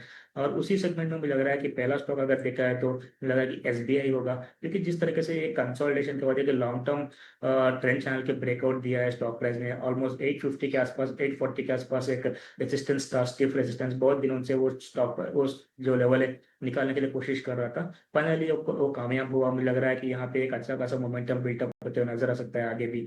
और मुझे लग रहा है कि शॉर्ट टर्म में देखा जाए तो 895 से लेकर 900 लेवल्स देखने मिल सकते हैं। और मुझे लग रहा है कि इसमें अभी भी मोमेंटम है, एक्सटेंडेड है। और जो भी टिप मिलता है मुझे लग रहा है कि बिल्कुल एसबीआई में बाई खरीदारी करनी चाहिए। और मुझे लग रहा है कि जब तक स्टॉक 855 के ऊपर है मुझे लग रहा है कि तेजी बनी रहेगी। तो और दूसरा स्टॉक रहेगा कैनरा बैंक में। अगर कैनरा बैंक में भी देखा है तो एक लगातार एक अप ट्रेंड में देखने मिल रहा है। मुझे लग रहा है कि यहाँ पे भी एक रेजिस्टेंस जोन था 120 के ऊपर क्लियरली निकलते हुए नजर आ रहा है। तो मुझे लग रहा है कि कैनरा बैंक भी अच्छा अपॉर्चुनिटी बन सकती है अभी भी बाइंग करने के लिए। डिप मिलता है तो वहाँ पे भी अकोमोडेशन करे। और ऊपर की ओर मुझे लग रहा है कि शॉर्ट टर्म में 130 के आसपास एक छोटा सा एक इमीडिएट रेजिस्टेंस है। अगर इसके ऊपर स्टॉक निकल जाएगा तो बड़ा सा रैली देखने मिल सकता है। ओवरऑल मुझे लग रहा है कि कैनरा बैंक और एसबीआई 2 स्टॉक्स रहेंगे अभी भी बाइंग करने के रडार। चलिए, स्टॉप लॉसेस भी एक बार से दोहराइएगा हरीश आप। अगर इस कैनरा बैंक की बात करते हैं तो कैनरा बैंक में स्टॉप लॉस मेंटेन करना चाहिए 119 का, और ऊपर के वो टारगेट्स बनेंगे 130 और 135 का। अगर एसबीआई की बात करते हैं मुझे लग रहा है कि स्टॉप लॉस जहाँ पे है सपोर्ट से 855 के आसपास है, तो 855 का ही सपोर्ट के साथ स्टॉप लॉस के साथ मेंटेन करना चाहिए। ऊपर के वो टारगेट्स बनेंगे 900 का। चलिए, ये stop losses banks and financials में in particular PSU bank space पर नज़र है। लेकिन यहाँ पर गिफ्ट निफ्टी की तरफ से अब भी 24,753 के लेवल्स के आसपास हल्का फुल्का डाउन ट्रेंड नज़र आ रहा है। बड़ी इवेंट आरबीआई पॉलिसी का इंतज़ार है और टाइमिंग आप देख रहे हैं अपने लोअर स्क्रीन पर। लगभग 1 घंटे के अंदर या 1 घंटे के बाद आरबीआई की क्रेडिट पॉलिसी अनाउंस होती दिखेगी और उससे ठीक पहले भाग कवरेज की शुरुआत ईटी नाउ स्वदेश पर हो जाएगी। एक छोटे से ब्रेक के लिए हम रुक रहे हैं। ब्रेक के उस पर मार्केट्स लाइव लेकर वापस हाजिर होंगे, आप बने रहें।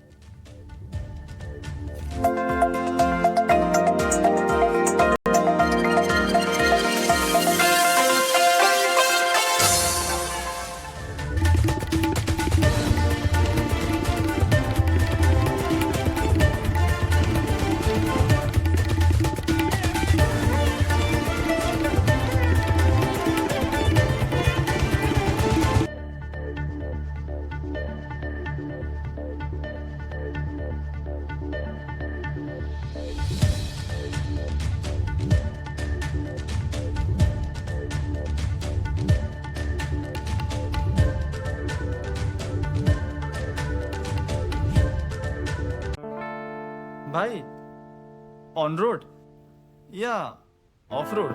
रोड ट्रिप पे किस बाइक की सवारी होगी, ये खूबसूरत चिंता आप करिए। 2 व्हीलर लोन की चिंता हम संभाल लेंगे with spot approval and loan up to 95%।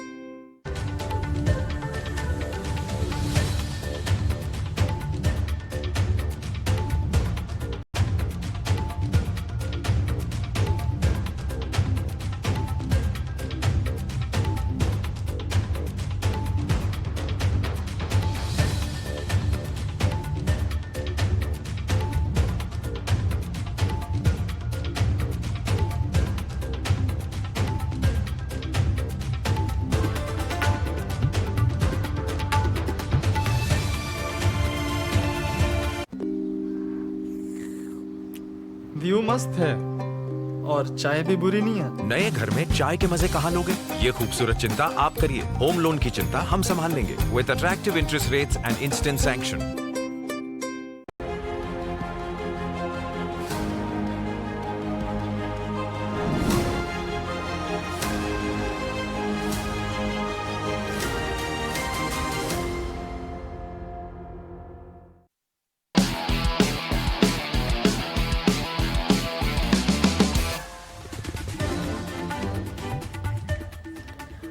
America में फंडिंग बिल पास न होने से छाया शटडाउन का खतरा। कई अहम योजनाओं और विभाग बंद करने सहित 7.5 लाख लोगों की छटनी कर सकते हैं ट्रंप। लगातार तीसरे दिन अमेरिकी बाजार बढ़त पर हुए बंद। डाउ 81 अंक चढ़ा, वहीं नैस्डैक में 68 अंकों की तेजी। S&P 500 भी 27 अंक चढ़कर हुआ बंद, लेकिन अमेरिका में शटडाउन की आशंका से डाउ फ्यूचर्स 185 अंक लुढ़का, नैस्डैक फ्यूचर्स भी 125 अंक तक फिसले। एशियाई बाजारों से कमजोरी के संकेत। गिफ्ट निफ्टी 50 अंक गिरकर 24,725 के पास। जापान का बाजार निक्काई 500 अंक फिसला, वहीं कॉस्पी में 25 अंकों की तेजी। अमेरिका में सस्ती दवाएं मुहैया कराने के लिए डोनाल्ड ट्रंप ने लॉन्च की ट्रंप RX। आज भारतीय फार्मा कंपनियों पर दिख सकता है असर। ICICI लोम्बार्ड को GST विभाग का बड़ा झटका। 1,729 करोड़ रुपए का GST डिमांड के साथ 173 करोड़ रुपए जुर्माने का नोटिस भेजा। ओला इलेक्ट्रिक की करीब 880 करोड़ रुपए जुटाने की योजना। सब्सिडरी ओला सेल को प्रेफरेंशियल शेयर जारी कर जुटाएगी रकम। सुबह 10 बजे आएगा ब्याज दरों पर RBI का फैसला। पोल में 74% एक्सपर्ट्स को इस बार रेट कट की उम्मीद नहीं। मॉनेटरी पॉलिसी की सबसे बड़ी कवरेज देखिए सिर्फ ET नाउ स्वदेश पर सुबह 9:45 बजे से लगातार। और दशहरे पर अपने पोर्टफोलियो को दीजिए 10 दमदार रिटर्न वाले शेयर्स का दम। देखिए एक्सपर्ट्स के विजयादशमी स्टॉक्स दोपहर 12:30 बजे।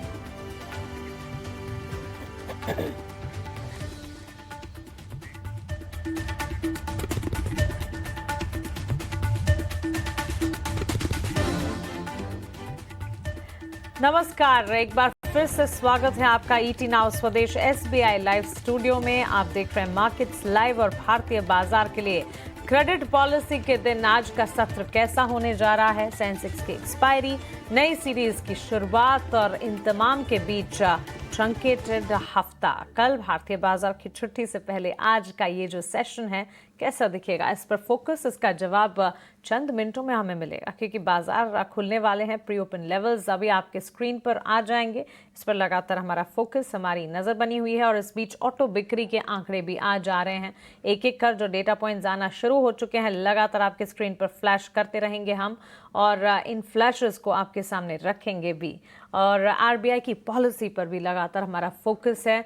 हमारे सहयोगी जो है RBI हेडक्वार्टर्स पर बने हुए हैं, वहाँ से सारे के सारे ताज़ा हालात आप तक पहुँचाएंगे। और पॉलिसी जब अनाउंस होगी वो भी ET नाउ स्वदेश पर लाइव आप देखेंगे। और पॉलिसी के बाद जो कमेंट्स आए हैं उस पर विस्तार से बातचीत बाजार के दिग्गजों से हम करते रहेंगे। लेकिन इस बीच प्री ओपन के लेवल्स आप अपने स्क्रीन पर देख रहे हैं। 24,678 के स्तर, करीब 70 अंकों की तेजी के साथ खुलने की शायद कोशिश कर सकता है मार्केट, लेकिन pre open levels too early, थोड़े सेटल होने देते हैं लेवल्स को। इसके बाद हमारे टेक्निकल एक्सपर्ट से उनका नजरिया जानेंगे। हमारे साथ हरीश जुजारे और राहुल शाह तो है ही, लेकिन पैनल पर सौमिल अभी एडअप हो चुके हैं। आइए उनका भी स्वागत करते हैं और उनसे समझते हैं कि आज बाजार की शुरुआत से ठीक पहले उनकी नजर कहां पर है। सौमिल, गुड मॉर्निंग, बहुत स्वागत है आपका ET नाउ स्वदेश पर। नवरात्रि और विजयादशमी की आपको ढेरों शुभकामनाएं। क्रेडिट पॉलिसी से ठीक पहले आज मार्केट की ओपनिंग और उसके साथ क्रेडिट पॉलिसी के बाद मार्केट के हालात कैसे देख रहे हैं, सेंटिमेंट्स को आप? Good morning to everyone. View definitely in the very short term down trend चल रहा है और 2040 डेली मूविंग एवरेज के नीचे चल रहे हैं हम। लेकिन जो गिरावट हमने लास्ट 2-3 हफ्तों में देखी है, वो 2-3 हफ्तों में गिरावट का मैं समझता हूँ कि एक रिट्रेसमेंट हो सकता है, यहाँ से एक बाउंस आ सकता है। The only reason I am telling this is because hourly charts पे एक एंडिंग डायगोनल पैटर्न बना है, एक फॉलिंग वेज पैटर्न बना है, जो मैं समझता हूँ कि ऊपर की तरफ टूटेगा। लास्ट 3 दिन में लो टॉप लो बॉटम बनाए हैं, लेकिन ये जो पैटर्न बना है मुझे लगता है कि यहाँ से ये ऊपर की तरफ ब्रेकआउट करके एक छोटा सा बाउंस देगा। The bounce will be till the 20 daily moving average जो 24,900 है, लेकिन ये एक छोटा सा 2-3 दिन का बाउंस ही मैं ज्यादा से ज्यादा एक्सपेक्ट कर रहा हूँ। ओवरऑल जो शॉर्ट टर्म का ट्रेंड है वो डाउन है और नेक्स्ट टारगेट मैं एक्सपेक्ट करूंगा कि 24,300 हो और उसके नीचे 24,000 है। सो ये दो टारगेट्स लेके मैं चल रहा हूँ। डाउन ट्रेंड है definitely, but in the very short term couple of days के लिए एक लॉन्ग ट्रेड डेफिनेटली लिया जा सकता है टिल 24,900। तो चलिए ये राय इस वक्त इंडिसेस पर, लेकिन सौमिल साथ साथ ट्रेडिंग आइडियाज एंड सितंबर ऑटो सेल्स के डेटा भी हमारे स्क्रीन्स पर फ्लैश होना शुरू हो चुके हैं। बजाज ऑटो कुल बिक्री करीब 8.7% बढ़ी है और 5 लाख यूनिट्स पर ये आती हुई दिखी है। 5 लाख यूनिट से थोड़ा ज़्यादा। मोटरसाइकिल बिक्री में करीब 7.5% का इजाफा और 4,30,000 यूनिट ये भी। एक्सपोर्ट में 18% की बढ़त देखने को मिली है। 1,85,000 यूनिट सालाना आधार पर ये एक्सपोर्ट के आंकड़े आप देख रहे हैं। लेकिन बजाज ऑटो के इस वक्त ऑटो बिक्री के डेटा और इसके साथ साथ ऑटो कंपनियों के डेटा पॉइंट्स आते शुरू हो चुके हैं और आगे भी कंपनियों के डेटाज पर नजर रहेगी। सौमिल, आपकी तरफ से ट्रेडिंग आइडियाज स्टॉक स्पेसिफिक आज के लिए बाजार खुलने से पहले क्या होंगे? ऑटोज की आपने बात की तो मेरा टॉपिक हीरो मोटोकॉर्प रहेगा। हीरो मोटोकॉर्प ये पूरे सेगमेंट में से मुझे लगता है कि सबसे अच्छा रिस्क रिवॉर्ड रेशियो है यहाँ पर, और हीरो मोटोकॉर्प में एक लॉन्ग ट्रेड डेफिनेटली लिया जा सकता है। हीरो मोटोकॉर्प में अगर आप देखें तो जो स्टॉप लॉस रखना है वो है 5,235 के आसपास। ये एक स्टॉप लॉस रख सकते हैं और ऊपर में 6,000 के आसपास के टारगेट्स एक्सपेक्टेड है in the short to medium term outlook. However मेरे जो दो पिक्स हैं जो मैं आज देना चाहता हूँ, वो पहला है MOIL मॉइल, और यहाँ पर एक फ्लैग पैटर्न बना है जो ऊपर की तरफ टूटा है और यहाँ से मुझे लगता है कि एक बहुत ही अच्छी मीडियम टर्म की रैली बन सकती है। यहाँ पर स्टॉप लॉस 358 का रख सकते हैं और टारगेट अराउंड 400 के आसपास रखें। Even in the medium term outlook ये मेरे को बहुत अच्छा लगता है, तो ट्रेल करके चले इस स्टॉक में। दूसरा एक स्टॉक है BEL, BEL। BEL defence side पर है। एक ट्रायंगल पैटर्न छोटा सा बना है on the daily charts. 2040 daily moving average पे सपोर्ट है। मुझे लगता है यहाँ से बहुत अच्छी रैली हो सकती है। स्टॉप लॉस है 394 पर और टारगेट होगा 425 पर। ये राय और ट्रेडिंग आइडियाज बाजार खुलने से ठीक पहले इस वक्त। लेकिन साथ ही अब एक और सेक्टर है जिसने कमबैक किया है और वो है IT सेक्टर। आपसे हरीश इस पर एक टेक जानना चाहेंगे। अब कल के सत्र को ही अगर याद करें, IT सेक्टर में हम देख रहे हैं इनफैक्ट रिजल्ट सीजन की शुरुआत होने वाली है और रिजल्ट्स की शुरुआत IT मेजर TCS के नतीजों से ही होगी और उससे ठीक पहले mid cap IT, larger IT plays में मोमेंटम हम देख जरूर रहे हैं। हाँ, ये बात भी है कि ग्लोबल फ्रंट से ताल्लुक रखता है ये सेक्टर और जो कुछ US के मार्केट, अमेरिकन मार्केट्स में होता है नैस्डैक के साथ, उसका eventual impact domestic IT plays पर भी। और इनफैक्ट कुछ सेशंस तो ऐसे भी थे जब नैस्डैक में आउट परफॉर्मेंस थी लेकिन डोमेस्टिक IT प्लेज बिल्कुल तेजी नहीं देख पा रहे थे। लेकिन अब ये जो कमबैक है कल के सत्र में, कोफोर्ज के स्टॉक प्राइस पर आप देखिए किस तरह की मजबूती नजर आई। कैसे देख रहे हैं IT सेक्टर को? जिनकी एग्जिस्टिंग पोजीशन होगी, अब भी ऑफ कोर्स नई पोजीशंस के लिए थोड़ा एहतियात बरतने की राय जरूर हम दे रहे हैं, लेकिन एग्जिस्टिंग पोजीशन भी तो बनाकर रखी होगी लोगों ने, उनके लिए क्या राय होगी? मानसी जी, अगर बिल्कुल अगर देखा है तो IT सेक्टर में कुछ दिनों से बहुत वोलेटाइल देखने मिल रहा है। देखिए लगातार हमने देखा है कि जिस तरीके से US से न्यूज फ्लो आते हुए उसके बाद हमने देखा है कि एक शार्प सेल ऑफ भी देखने मिला। अगर बड़े दिग्गज कंपनी जैसे TCS जैसे स्टॉक में भी एक क्लियरली एक ब्रेकडाउन इंडिकेशन है, तो जो ऑलमोस्ट 3-4 ईयर्स का जो सपोर्ट था 3,000 के अराउंड, तो वो लेवल्स टूटते हुए नजर आए। मुझे लग रहा है कि यहाँ पे क्लियरली एक डाउन ट्रेंड शुरू हुआ है। तो ओवरऑल मुझे लग रहा है कि थोड़ा वीकनेस देखने मिल सकता है IT इंडस्ट्री में। तो बिल्कुल में मुझे लग रहा है कि यहाँ पे जो भी है पोजीशंस थोड़ा हल्के रखना चाहिए और हो सकता है अगर प्रॉफिट है तो थोड़ा बुक करने की भी कोशिश करना चाहिए अगर माइनर पुल बैक्स में भी। तो जिस तरीके से अभी भी मुझे लग रहा है कि स्ट्रक्चरल इसमें चेंज हो रहा है, तो ओवरऑल मैं फिलहाल के लिए इसमें थोड़ा बिल्कुल अवॉइड करूंगा इस सेगमेंट में जब तक क्लियरली इंडिकेशंस ना आए। और वॉलेटिलिटी हो सकती है, बिल्कुल बनी रह सकती है इस सेगमेंट में। तो जो भी है मुझे लग रहा है कि पुल बैक्स आए तो मैं थोड़ा बहुत एटलीस्ट मेरा प्रॉफिट बुकिंग अगर है तो मैं profit booking 50% profit booking at least करने के लिए एडवाइस दूंगा। नहीं तो मैं मेरा स्टिक स्टॉप लॉस भी मेंटेन करना चाहिए जिस तरीके से क्लियरली एक ट्रेंड अराउंड निकलते हुए नजर आ रहा है। नज़रिया टीसीएस पे देखते हैं किस तरीके से आज आईटी काउंटर्स जो है परफॉर्म करते हैं। और कल एक आईटी काउंटर केपीआईटी टेक में भी भारी भरकम गिरावट देखने को मिली थी। आज देखते हैं किस तरीके का एक्शन वहां पर रहता है। पर अब 9 बज चुके हैं और वक्त चला है आपको बताने का आज के नवरत्न काउंटर्स। और सीधे चलेंगे हमारे सहयोगी शरद के पास जो कि तैयार है 9 बजे के नवरत्न स्टॉक्स के साथ। ये बिल्कुल सबसे पहले जो है फार्मा स्टॉक्स पे नज़र रखिएगा। यूएस ने लॉन्च कर दिया है ट्रम्प आरएक्स, जहाँ पे अमेरिकन जो है सस्ते दाम में फार्मा को जो है प्रोक्योर कर सकते हैं। और याद रखिए भारत की फार्मा कंपनीज भी जो है लार्ज एक्सपोर्टर्स हैं आपके जेनरिक्स को लेके। फाइज़र को लेके भी 3 साल का आप कह सकते हैं कि एक आप रिप्रीव आया है और इसके कारण जो है इनकी इंडियन आर्म को भी जो है थोड़ी बेनिफिट आ सकती है। इसको ग्रेस पीरियड कहते हैं हम। वारी एनर्जीज़ की बात करें तो 950 मेगावाट का solar module line manufacturing facility Gujarat में स्टार्ट हो गया है। सेगल इंडिया को 225 करोड़ का ऑर्डर मिला है हिमाचल प्रदेश गवर्नमेंट से। वही एस्टर बोरोसिल और जीएसएफसी पे नज़र रखिएगा। इनके की प्रोडक्ट्स पे जो है गवर्नमेंट ने एंटी डंपिंग ड्यूटी लगा दिया है against China and other Asian Nations. तो इस स्टॉक्स के लिए पॉजिटिव रहेगा। पीवी फिनटेक आशीष दहिया चेयरमैन ईडी और सीईओ जो है रीअपॉइंट हो रहे अगले 5 साल के लिए, स्टॉक के लिए सपोर्टिव रहेगा। वही स्वान डिफेंस की बात करें तो सैमसंग हैवी इंडस्ट्रीज़ के साथ करार किया है शिप बिल्डिंग और मैरीटाइम प्रोजेक्ट्स को लेकर, स्टॉक के लिए सपोर्टिव रहेगा। लुपिन की बात करें तो यूएस एफडीए अप्रूवल आ गई है ओरल सस्पेंशन ड्रग्स को लेकर, जहाँ पे लंग क्लॉट की ट्रीटमेंट होती है।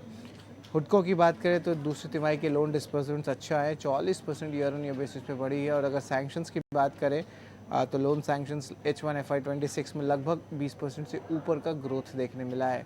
हमारा बिग बोल्ड ब्रोकरेज यहाँ पे होगा KPIT, गोल्डमैन सैक्स की जो है रिपोर्ट आई है। टारगेट प्राइस जो है 1100 का 1230 रखा गया है। मेंटेन न्यूट्रल है। कर स्टॉक में भारी गिरावट भी देखने मिली थी एक्सपायरी क्रैक में। और आगे जाते हुए ब्रोकिंग हाउस का मानना है कि sequentially organic constant currency revenue growth 2% गिर सकता है। और INR डिप्रिसिएशन और USD का इम्पैक्ट के कारण भी जो है रेवेन्यू पे इम्पैक्ट पड़ेगा। तो ये 9 अहम स्टॉक्स है जो हमारे 9 के नवरत्न लिस्ट में हैं।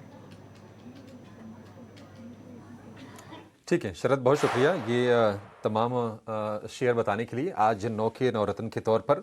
लेकिन एक शेयर पर सोमिल जी आपसे व्यू जानना चाहेंगे। Good morning. और वो है भारती एयरटेल का।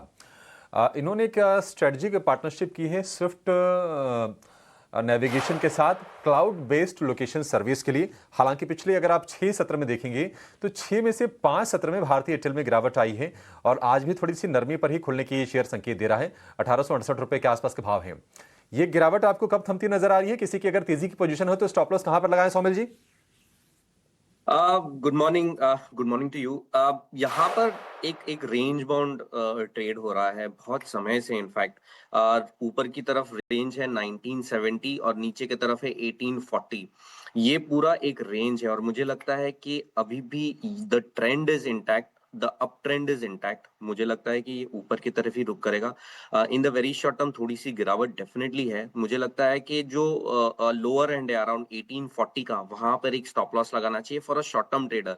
फॉर अ मीडियम टर्म जो पोजिशनली ट्रेड कर रहे हैं, वो जो प्रीवियसली एक गैप छोड़ा था अराउंड 1780 पर, वहां पर एक स्टॉप लॉस लगा के आप पोजीशन ओपन रख सकते हैं। मेरा व्यू इसमें मीडियम टर्म में पॉजिटिव है। In the short term range bound to negative है, लेकिन मीडियम टर्म में अगर आप हैं इस स्टॉक में तो डेफिनेटली पोजीशन होल्ड कर सकते हैं with a stop loss of 1780। ठीक है, 1780 रुपए का स्टॉप लॉस लगा के आप पोजीशन को होल्ड कीजिए भारतीय एयरटेल में। इस बीच आप देखिए एस्कॉर्ट्स कुबोटा जो कि ट्रैक्टर वाली कंपनी है, ये इनकी घरेलू बिक्री 48% बढ़कर 17,803 यूनिट रही है। तो ये आंकड़े अच्छे तो आने ही थे, खैर, क्योंकि हमने देखा था कि जीएसटी लागू होने के बाद जीएसटी 2.0 ऑटो कंपनीज की तरफ से जो डेटा आए हैं वो काफ़ी शानदार निकल के आए हैं। कुल बिक्री 47.5% बढ़ी है। घरेलू बिक्री में करीब 48% के आसपास की ग्रोथ हमने देखी है। लेकिन दिक्कत ये है कि पिछले 4-5 सत्र से एस्कॉर्ट्स का शेयर लगातार हम देख रहे थे कि गिरावट का शिकार हो रहा था। राहुल जी, एस्कॉर्ट्स कुबोटा ये जो करेक्शन आया है, क्या आपको लगता है कि एंट्री का एक बेहतर मौका हो सकता है?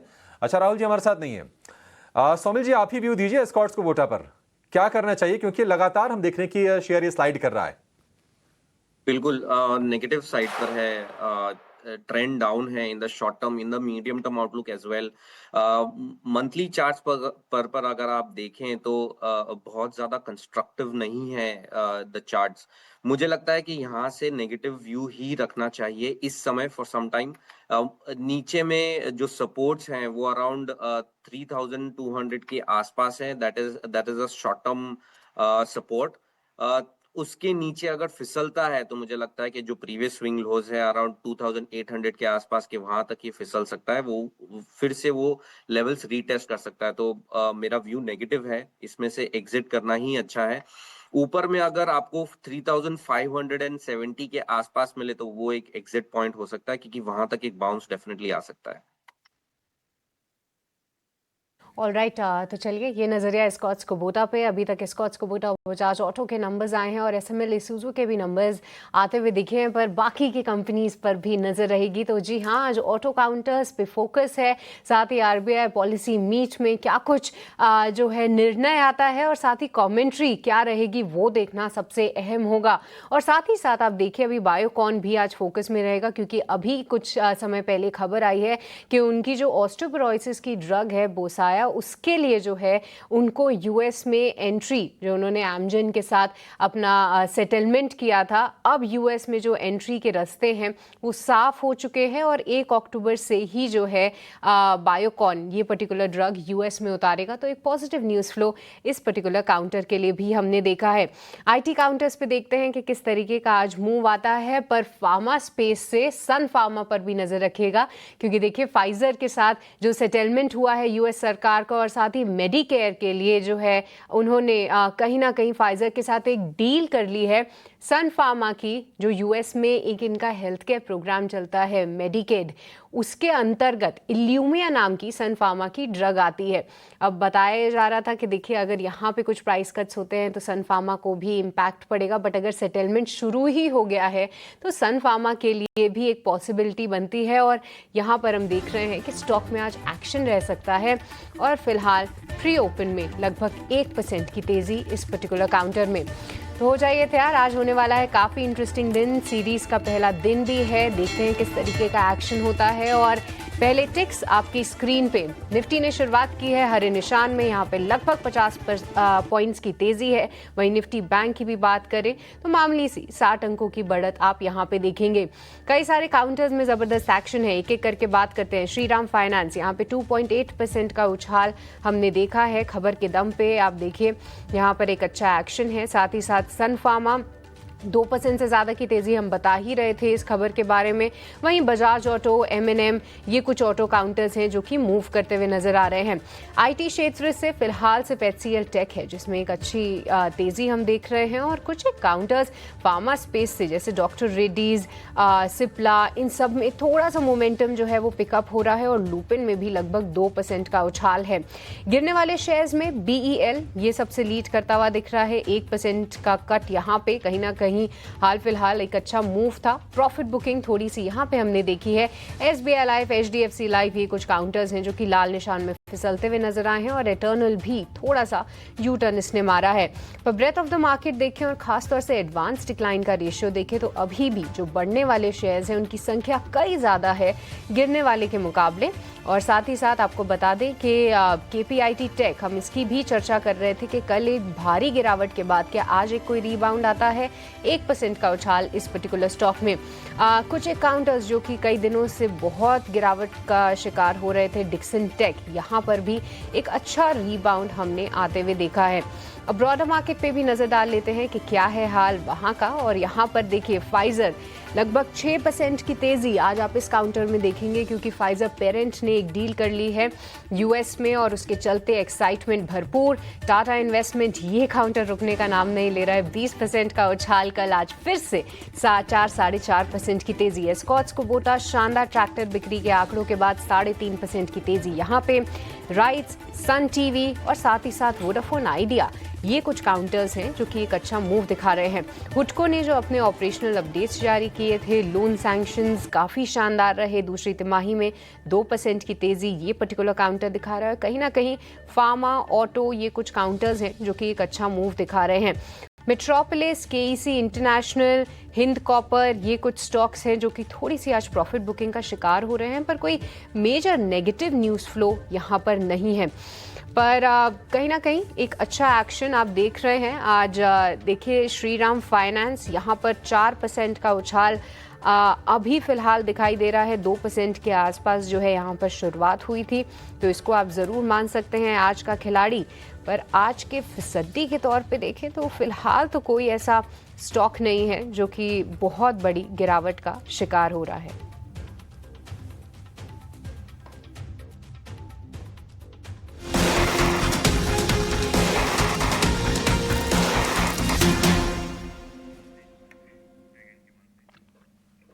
चलिए, तो बिल्कुल सदी हुई पॉजिटिव शुरुआत इस वक्त मार्केट की। और क्रेडिट पॉलिसी, याद रखिए पॉलिसी से पहले बाजार को अलग देखेंगे और बाजार क्रेडिट पॉलिसी के बाद हम बाजार को अलग तरीके से देखेंगे। ओपनिंग के खिलाड़ी, ओपनिंग के फीसदी आपके स्क्रीन पर हम लेकर आ जाते हैं। मेजर कंट्रीब्यूटर्स की भी बात करेंगे, लेकिन टाटा इन्वेस्टमेंट को हमने ऐड अप किया है आज एज ओपनिंग का खिलाड़ी। 6% की तेज़ी हम देख रहे हैं। हम 10,928 के लेवल्स पर टाटा इन्वेस्टमेंट के स्टॉक प्राइस पर खास तौर से आपको नज़र रखनी चाहिए। इसके अलावा अगर आप देखेंगे बिकवाली का दबाव आज के सत्र में चुनिंदा बैंक्स एंड फाइनेंशियल्स हैं, टेलीकॉम प्लेयर्स हैं, कुछ हद तक आईटी स्पेस है जहां से हम गिरावट से देख रहे हैं। लेकिन major contribution Mahindra and Mahindra, Sun Pharma, Reliance, Axis Bank और बजाज ऑटो जैसे काउंटर्स में हैं, जहां से सबसे ज़्यादा कंट्रीब्यूशन और बड़ी दिग्गज कंपनियां जो कंट्रीब्यूट कर रही है इस वक्त मार्केट को सपोर्ट करने में। और इसी के साथ साथ भारतीय Airtel, L&T, HDFC bank, Infosys और SBI लाइफ जैसे काउंटर्स है जहां से बिकवाली का दबाव इस वक्त हाथ लगा है। सेक्टर स्पेसिफिक बाजार की चाल को अगर आप देखेंगे, सारे सेक्टर्स, सिर्फ आईटी को छोड़ दीजिएगा, उसके अलावा हर सेक्टर, हर पॉकेट में अच्छा खासा एक्शन है। On top of it top performer pharmaceutical index, real estate, auto, mid select player, energy, banks and financial, metal, financial services, FMCG, इन तमाम में अच्छी तेजी। और फार्मा पर अभी सृष्टि जिक्र भी कर रही थी, न्यूज़ फ्लोज हैं ढेर सारे, फार्मा सेक्टर फोकस रेडार पर रहेगा ज़रूर। चलिए, ओपनिंग ट्रेड्स हमारे एक्सपर्ट्स बाजार की इस शुरुआत को कैसे देख रहे हैं समझते हैं। सौमिल, बताएं कैसे देख रहे हैं मार्केट की इस ओपनिंग को, और ओपनिंग ट्रेड्स आपकी तरफ से स्टॉक स्पेसिफिक रिकमेंडेशंस क्या होंगे?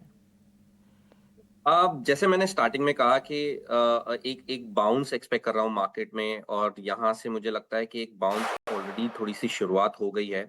यहाँ पे जो स्टॉप लॉस रखेंगे अराउंड 24,550 के आसपास छोटा सा स्टॉप लॉस है, वो वहां पर मुझे लगता है कि एक बाइंग का अपॉर्चुनिटी वहां पे बन सकती है।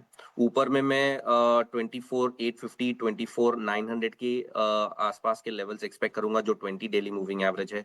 सो गुड फ्लैट ओपनिंग, लेकिन मुझे लगता है यहाँ से एक गुड बाउंस हो सकता है। मैं यहाँ से एक स्टॉक रिकमेंड करना चाहूंगा, दैट इज DLF।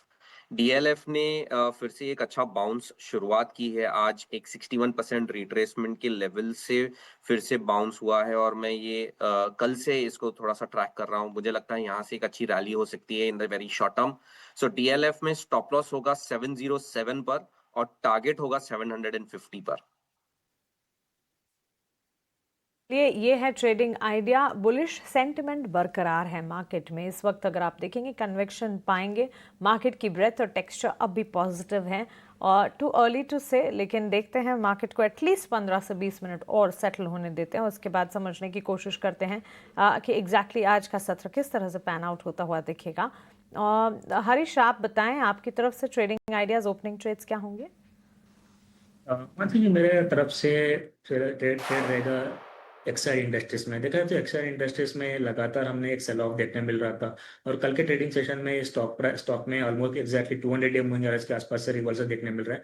मुझे लग रहा है कि यहाँ पे वॉल्यूम ग्रोथ भी देखने मिल रहा है, तो करंट लेवल्स पे बाय कर सकते हैं एक्साइड इंडस्ट्रीज, जहाँ पे मुझे लग रहा है कि ऊपर को 400 और 405 के टारगेट्स बनेंगे और बाइंग कर सकते हैं। स्टॉप लॉस मेंटेन करना चाहिए 385 का। एक्साइड इंडस्ट्रीज पर खरीदारी का मौका 392 के स्तर पर यहाँ पर हम देख रहे हैं कामकाज आज के सत्र में यहाँ पर नजर आता हुआ। लेकिन topping the charts as we clearly see, और बाजार खुलने से पहले कैटेगोरिकली हमने फार्मा सेक्टर की बात भी करी थी, और फार्मा सेक्टर पर फंडामेंटल टेक राहुल शाह से हमने सबसे पहले लिया था, और अब यहाँ पर देखिए फार्मा सेक्टर में सबसे ज़्यादा अच्छा रिस्पॉन्स, आउट परफॉर्मेंस आती हुई Lupin, Sun Pharma, Laurus Lab, Biocon, Aurobindo Pharma, Zydus Lab, to name a few. इन तमाम स्टॉक्स में अच्छा खासा एक्शन और निफ्टी फार्मा इंडेक्स भी ऑलमोस्ट 300 पॉइंट्स के अप मूव्स दिखाते हुए। Somal, pharma sector, health care, diagnostic, CDMO सब सेक्टर्स कई सारे हैं। लेबोरेटरी स्पेस, कोई पर्टिकुलर स्टॉक जहां पर खरीदारी के मौके बनते हुए दिख रहे हैं इस वक्त? मुझे लगता है मैं बहुत समय से लूपिन ट्रैक करता हूँ और मुझे लगता है कि इन लूपिन ऊपर में बहुत ज्यादा जगह है।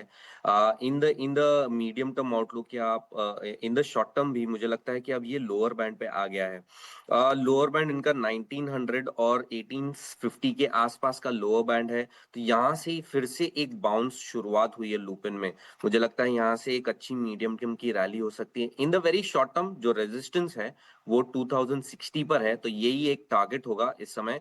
और ऊपर में अगर इसके ऊपर जाता है 2060 के ऊपर जाता है तो 2150 के targets in the medium term outlook बन सकते हैं। स्टॉप लॉस लगाना है अराउंड 1900 पे। एक मीडियम टर्म का अगर आपको स्टॉप लॉस लगाना है तो अराउंड 1875 के आसपास लगाएं। मेरा बायस पॉजिटिव है लूपिन पर और medium term outlook in the short term both. ठीक है, लूपिन पर पॉजिटिव है, करीब 3% के आसपास की तेजी है, खरीदारी करने की आपको सलाह दी जा रही है। और बाजार हम देख रहे हैं कि बहुत ही हल्के से गेंस के साथ आपको कारोबार करते हुए दिखाई देंगे।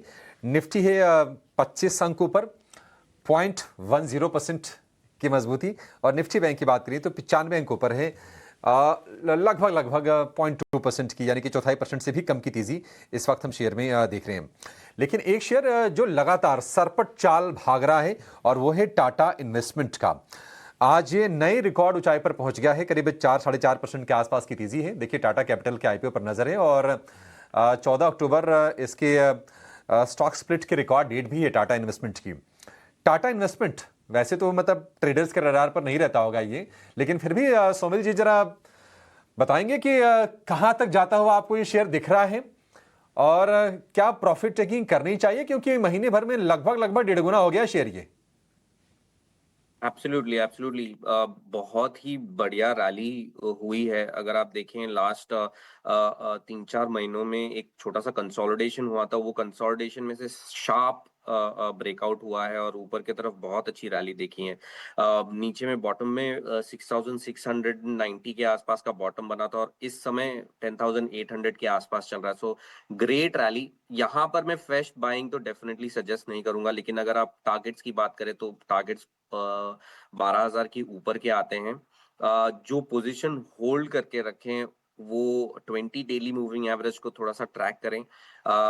20 डेली मूविंग एवरेज इस समय 8150 पर है, लेकिन जैसे जैसे थोड़ा सा इसमें साइडवेज करेक्ट होगा 20 डेली मूविंग एवरेज ऊपर इंचअप करेगा, तो इस एवरेज को डेफिनेटली ध्यान में रख के चले। बायस पॉजिटिव है, ऊपर में 12,000 के ऊपर के लेवल्स डेफिनेटली आ सकते हैं, तो इस पे ध्यान, लेवल्स पे ध्यान रखें और एवरेजेस पे ध्यान रखें। ठीक है, टाटा इन्वेस्टमेंट को लेकर ये व्यू है, लेकिन इस बीच देखिए एक ब्रेकिंग न्यूज आपकी स्क्रीन पर आ रही है। सरकार ने रोड टेप स्कीम को 6 महीने के लिए बढ़ाया। अब ये रोड टेप स्कीम होती है एक्सपोर्टर्स के लिए, रेमिशन of duties and taxes on exported products, road tape scheme को बढ़ाया है। और ये अमेरिका ने जो टैरिफ वगैरह जो लगाया है भारत पर, उसके मद्देनज़र सरकार ने यह फैसला किया है मार्च 2026 तक के लिए, यानी कि 6 महीने यहाँ से और रोड टेप स्कीम को सरकार ने बढ़ाया है। तो एक ये राहत की खबर है एक्सपोर्टर्स के लिए। लेकिन चलिए बढ़ते हैं, कुछ और खबरों पर ज़रा नज़र डालते हैं और कुछ और स्टॉक्स पर, क्योंकि बाजार तो एक रेंज में है, बाजार में कुछ ऐसा खास एक्शन होते हुए हम देख नहीं रहे हैं। एक ICICI बैंक पर व्यू चाहिए आपसे हरीश जी, क्योंकि ICICI बैंक काफी ज्यादा ओवरसोल्ड था, अब थोड़ी बहुत हल्की फुल्की स्थिरता के संकेत दे रहा है। आपको लगता है कि 1350 रुपए के भाव से ICICI बैंक में तेजी बन सकती है या फिर किसी लेवल का वेट करेंगे आप? अक्षय जी, अगर देखा जाए तो ओएसिस में बिल्कुल देखा जाए तो लगातार हमने एक डाउन ट्रेंड देखने मिल रहा है लास्ट कुछ दिनों से। तो मुझे लग रहा है कि जो इमीडिएट मेजर सपोर्ट्स थे और इवन देखा जाए तो लेवल सेट जो 200 डे मूविंग एवरेज उसके नीचे भी ट्रेड करते हुए नजर आ रहा है बहुत दिनों के बाद। तो मुझे लग रहा है कि यहाँ पे थोड़ा वेट एंड वॉच करना चाहिए। और इमीडिएटली बात करते हैं तो सपोर्ट्स है 1300 के करीबन ही। मुझे लग रहा है कि इसके नीचे फिर और थोड़ा वीकनेस एक्सटेंड हो सकता है। जिस तरीके से एक जो 200 डे मूविंग एवरेज के नीचे ट्रेड करते हुए नजर आ रहा है, मुझे लग रहा है कि ओवरऑल थोड़ा बहुत और थोड़ा नीचे की ओर फिसल सकता है। लेकिन जिस तरीके से कंटिन्यूस रैली डाउन ट्रेंड की वजह से थोड़ा ओवरसोल्ड सिनेरियो है शॉर्ट टर्म में, हो सकता है कि माइनर पुल बैक देखने मिल सकते हैं 1317 और 1370 से लेके 1400 लेवल तक। लेकिन मुझे लग रहा है कि अभी भी बाइंग के लिए थोड़ा वेट करना चाहिए। जो क्लियर डायरेक्शन तब तक नहीं मिलता, मुझे लग रहा है कि अवॉइड करना चाहिए स्टॉक में एंट्री के लिए। तो ये नज़रिया फ़िलहाल बैंकिंग काउंटर्स में, पर आज देखिए एफएनओ स्पेस में भी अगर हम देखें तो कई सारे काउंटर्स में जो है एक अच्छा मूव है, जिसमें कि अब हुडको जो है बन चुका है एफएनओ स्पेस का टॉप गेनर। ऑलमोस्ट 3-3.5% की तेज़ी है। Shriram finance, page industries, lupin, ये कुछ और तमाम काउंटर्स हैं। पर सौमिल, एक और काउंटर जिसकी आमतौर पे हम इतनी चर्चा भी नहीं करते पर आज काफ़ी इंटरेस्टिंग मूव्स हैं, और वो है सन टीवी। लगभग 4% की तेज़ी यहाँ पर देख रही हूँ मैं, और आई थिंक कई दिनों के बाद हमने एक डिसेंट मूव इसमें देखा है। आप देखिए सितंबर, एक साल पहले यानी 2024 सितंबर को देखें तो कुछ 900 950 के आसपास के इसके प्राइजेस थे। वहाँ से करेक्ट होते होते आप देखिए 500 पे आके इसने कहीं ना कहीं सपोर्ट लिया है। पर सौमिल, इतने बड़े करेक्शन के बाद क्या आपको लगता है कि कोई एक अच्छे मौके हैं सन टीवी में, और ये 4% के मूव क्या इंडिकेट कर रहे हैं? सन टीवी एक डाउन ट्रेंड में है, सो मैं इसमें लॉन्ग साइड पे मौके डेफिनेटली नहीं देख रहा हूँ। क्योंकि बहुत समय से in on the weekly charts, monthly charts, low top low bottom formation है। जब तक इसमें कोई बेजिंग आउट पैटर्न नहीं बनेगा और फिर वो बेजिंग आउट पैटर्न में से ऊपर की तरफ ब्रेकआउट नहीं मिलता है, कंफर्मेशंस नहीं आती है एवरेजेस के ऊपर, तब तक इसमें नहीं हमें हाथ डालना चाहिए, इसे अवॉइड करना चाहिए टोटली। मुझे लगता है कि ये जो बड़ा सा एक हेड एंड शोल्डर पैटर्न बना है ऑन द डेली चार्ट्स, इसके टारगेट्स नीचे में कम से कम 470 तक के आते हैं। तो मुझे लगता है कि ये स्टॉक 470 तक जा सकता है, इसलिए इसे definitely on the long side avoid करें। ये सीधी राय, लॉन्ग साइड आपको थोड़ा सा अवॉइड करके चलना है सन टीवी पे। पर देखिए ऑटो बिक्री के आंकड़े तो आ ही रहे हैं। हमने देखा बजाज ऑटो के अच्छे नंबर्स आए, एस्कॉट्स के अच्छे नंबर्स आए, और देखिए हम भी आपको यही बता रहे थे कि इस बार कोई भी ऐसी कंपनी नहीं रहेगी जहां से आपको निराशा हाथ लग सकती है। कहीं ना कहीं या तो इनलाइन सेट की उम्मीद करें या उम्मीद से बेहतर, क्योंकि एक्साइटमेंट ऑन ग्राउंड जो है वो काफ़ी शानदार है।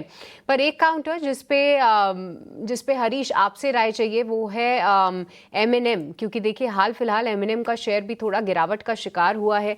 3700 से गिरकर 3400 के आसपास आया। पर आज देखिए एस्कॉट्स के नंबर अगर अच्छे आए, कहीं ना कहीं क्यूज जो हैं वो M&M के लिए भी बनते हैं। और पैसेंजर व्हीकल साइड की बात करें तो वहाँ पे किस तरीके की वेटिंग चल रही है, वो कंपनी भी काफ़ी वोकल है, आप रिपोर्ट्स में भी पढ़ते रहेंगे। कैसे देख रहे हैं आप इसको, M&M को? 1% की तेज़ी पर क्या और भी बढ़ सकती है? बिल्कुल, अगर बात कर रहे हैं तो सुबह पहले एक चीज़ है कि हमने सुबह मॉर्निंग में M&M का एक कॉल रिकमेंड किया था। मुझे लग रहा है कि यहाँ पे एक बिल्कुल एक बड़ा सा लॉन्ग टर्म चार्ट में भी ट्रेंड ब्रेकआउट दिया था, और लास्ट कुछ दिनों से थोड़ा कंसोलिडेशन में चलते और एक डिप भी देखने मिल रहा था। तो मुझे लग रहा है कि ये जो करेक्शन है खत्म हो चुका है, जब एग्जैक्टली सपोर्ट के आसपास से रिवर्स होते हुए नजर आ रहा है। मुझे लग रहा है कि आगे जाके इसमें और तेजी देखने मिल सकती है। बिल्कुल, अगर शॉर्ट टर्म की बात करते हैं, मुझे लग रहा है कि 3650 से लेकर 3700 के आसपास तक एक्सपेक्ट कर सकते हैं शॉर्ट टर्म में। लेकिन अगर मुझे लग रहा है कि अगर ओवरऑल लॉन्ग टर्म की बात करते हैं तो वो लॉन्ग टर्म में मुझे लग रहा है कि इसमें और भी तेजी देखने मिल सकता है, जहाँ पे मुझे लग रहा है कि 4000 का लेवल्स भी मुझे लग रहा है कि 5 से 6 महीने के रडार पे देखने मिल सकते हैं। तो ओवरऑल मुझे लग रहा है कि अभी तक M&M में रैली अभी भी बनी हुई है। अगर किसी को बाइंग है तो होल्ड बने रहना चाहिए, और किसी को करंटली अगर फ्रेश बाइंग भी मैं एडवाइस करूंगा करंट लेवल्स पे करने के लिए, क्योंकि जिस तरीके से सेटअप बनाया हुआ है मुझे लग रहा है तेजी बिल्कुल है। और स्टॉप लॉस किसी को मेंटेन करना है जो थ्री पोजिशनल बेसिस में 3300 का एक स्टिक स्टॉप लॉस मेंटेन कर सकते हैं। और शॉर्ट टर्म की बात करते हैं तो मुझे लग रहा है 3350 का स्टॉप लॉस मेंटेन करने के चल सकते हैं M&M। महिंद्रा पर ये एक राय और तमाम ऑटो कंपनीज पर, लिस्टेड ऑटो प्लेयर्स पर, ऑटो एंसिलरी की चाल पर तो हमारा फोकस है ही। एक एक कर जो ऑटो बिक्री के डेटा आ रहे हैं वो भी आपके सामने हम रख रहे हैं। लेकिन अनदर इम्पॉर्टेंट ट्रिगर वो है आरबीआई की क्रेडिट पॉलिसी। अब से बस थोड़ी ही देर में आरबीआई का ब्याज दरों पर फैसला एज क्रेडिट पॉलिसी निकल कर आएगा। 3 दिवसीय मॉनेटरी पॉलिसी कमेटी की बैठक जारी है और आज आ जाएगी क्रेडिट पॉलिसी। हमारे सहयोगी अंकुर मिश्रा आरबीआई हेडक्वार्टर्स पर बने हुए हैं। आइए उनसे जुड़ते हैं, उनसे समझने की कोशिश करते हैं कि क्रेडिट पॉलिसी में हमारे एक्सपर्ट्स के पोल में क्या कुछ निकल कर आया है। अंकुर, एक्सपर्ट्स पोल की बड़ी बातें क्या हैं और कौन से एक्सपर्ट्स ने किस तरह के टेक्स बताएं और ब्याज दरों को लेकर क्या कुछ निकल कर आ रहा है? जी, आपसे कुछ ही देर में reserve bank of India monetary policy का अनाउंसमेंट करने वाला है और देखने वाली बात होगी कि इस बार का जो 25 बेसिस पॉइंट का कट होता है या नहीं, क्योंकि हाउस तो डिवाइडेड रहा है और खासकर इस रीजन से भी क्योंकि अगर आप पिछली बार से अगर कंपेयर करें तो इस बार स्थितियों में थोड़ी सी परिवर्तन है, थोड़ा सा बदलाव आया है। क्योंकि पिछली बार टैरिफ अनसर्टेनिटी जरूर थी, लेकिन इस बार की अगर हम खासकर बात करें तो यहाँ पर अमेरिका ने हमारे ऊपर टैरिफ इम्पोज कर दिया है। भले ही इंटरिम रहे लेकिन 50% टैरिफ ऑलरेडी इम्पोज हो चुका है। जीएसटी की बात करें तो ये अनाउंसमेंट्स नए हैं जो कि पहले पता नहीं थे। तो इस बार की पॉलिसी में जरूर जो परिवर्तन है वो एक बार उम्मीद की जा सकती है। लेकिन सबसे जरूरी बात ये भी है कि क्या वो किस तरीके से अपने अम्युनिशन को यूज करते हैं, क्या गन पाउडर को ड्राई रखते हैं, वो देखने वाली बात होगी। और अगर हम इन्फ्लेशन की बात करें तो वो बिल्कुल अंडर कंट्रोल रहा है। इवन आज लास्ट मंथ के आंकड़े हैं जो आरबीआई का कंफर्ट जोन उससे नीचे है। लेकिन 1 ईयर फॉरवर्ड गाइडेंस क्या है उस पर नजर रहेगी, क्योंकि वो जरूरी होगा जानने के लिए कि किस तरीके से वो ट्रैजेक्टरी देखते हैं। क्योंकि पहले एक्सपेक्टेशन यही थी कि आगे जाके इन्फ्लेशन पर प्रेशर बढ़ सकता है, तो क्या वो अभी भी ट्रैजेक्टरी जारी है कि नहीं वो देखने वाली बात होगी। हालांकि ग्रोथ पे लगभग उम्मीद ये की जा रही है कि इस बार शायद रिवीजन हो सकता है। खासकर Q1 के जो आंकड़े आए हैं वो 7.8% पे आए हैं और अभी जो जीएसटी पे अनाउंसमेंट्स हुए हैं उससे भी ग्रोथ पे फर्क पड़ रहा है। तो वो देखने वाली बात होगी कि कितना रिवीजन होता है रिजर्व बैंक ऑफ इंडिया की तरफ से ग्रोथ के गाइडेंस को लेके। हालांकि लिक्विडिटी की बात करें तो वो एकदम कंफर्ट जोन में चले गए हैं अगर हम ईयर के शुरुआत के कंपेयर करें तो अभी। और साथ ही साथ जो सीआरआर कट का इम्पैक्ट है वो भी अभी बैंकों को महसूस हुआ है। तो इस वजह से लिक्विडिटी पे भी कमेंट्री देखने वाली बात होगी और सबसे जरूरी जो अनाउंसमेंट्स होते हैं आउटसाइड द पॉलिसी उस पर जरूर नजर रहेगी। एब्सोल्युटली अंकुर, बहुत शुक्रिया आपका हमारे साथ बनने के लिए और ये सारी टेकअवेज हमें बताने के लिए। आप वहाँ पर बने रहें और आरबीआई की क्रेडिट पॉलिसी के ठीक बाद भी सारे टेकअवेज अपडेट्स हमें बताइएगा। अभी थोड़ी देर पहले विजुअल्स भी आप देख रहे थे आरबीआई हेडक्वार्टर से। RBI governor Sanjay Malhotra credit policy announce करने के लिए हेडक्वार्टर्स पहुंच चुके हैं। थोड़ी ही देर में अनाउंसमेंट्स होते दिखेंगे। फिलहाल एक छोटे से ब्रेक के लिए हम रुक रहे हैं, लेकिन ब्रेक के उस पार जब वापस लौटेंगे आरबीआई क्रेडिट पॉलिसी पर महा कवरेज लेकर हम वापस लौटेंगे।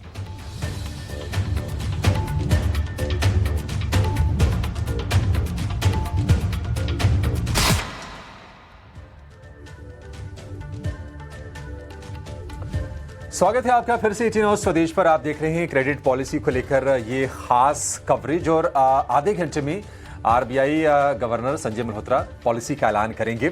और 18 न्यूज़ स्वदेश ने जो एक्सपर्ट्स का पोल कराया है उसमें से 74% लोगों का मानना है कि दरों में कोई कटौती होगी नहीं। इस साल 3 लगातार पॉलिसी में आरबीआई ने 1% दरों में कटौती की थी, लेकिन जो पिछली पॉलिसी थी उसमें स्टेटस को रखा गया था। इस बार की पॉलिसी में क्या होगी, क्योंकि टैरिफ को लेकर भी थोड़ी सी अनिश्चितताएं अभी भी है। एक वो हैंगओवर है। दूसरी चीज़ ये है कि रुपया हमारा लगातार गिर रहा है, रिकॉर्ड निचले स्तर पर है। तो अगर दरें घटाई जाती हैं तो रुपए में गिरावट को कह सकते हैं कि और बल मिल जाएगा और ये चिंता का विषय भारतीय बाजार के लिए भी हो जाएगा। तो देखते हैं क्या होता है। एक्सपर्ट्स का व्यू भी लेते हैं। हमारे साथ 2 दिग्गज एक्सपर्ट जुड़ गए हैं। एसबीआई म्यूचुअल फंड के नम्रता मित्तल हमारे साथ हैं और मुथूट माइक्रोफिन के सदफ सईद हमारे साथ जुड़ गए हैं। नम्रता जी और सदफ जी, आप दोनों का बहुत शुक्रिया। स्वागत है 18 न्यूज़ स्वदेश पर। सबसे पहले नम्रता जी आपसे जानना चाहेंगे आपका व्यू क्या है। आपको क्या लगता है कि इस पॉलिसी में आरबीआई दरें फिर से घटाने जा रहा है या फिर स्टेटस को रहेगा एक डॉविश टोन के साथ? जी नमस्ते, गुड मॉर्निंग। तो हम इस पॉलिसी में एक्सपेक्ट कर रहे हैं कि आरबीआई शायद दरों में कोई कटौती ना करे, पर ये इसलिए नहीं कर रहे हैं क्योंकि अर्थव्यवस्था ऐसा कहती है। हमारे हिसाब से अर्थव्यवस्था के अनुसार हम अभी मॉनेटरी ईजिंग साइकिल में बरकरार हैं और रेट कट्स की उम्मीद की जा सकती है। अगले 6 महीने में लगभग हम एक्सपेक्ट करते हैं कि 50 बेसिस पॉइंट का और कट आ सकता है।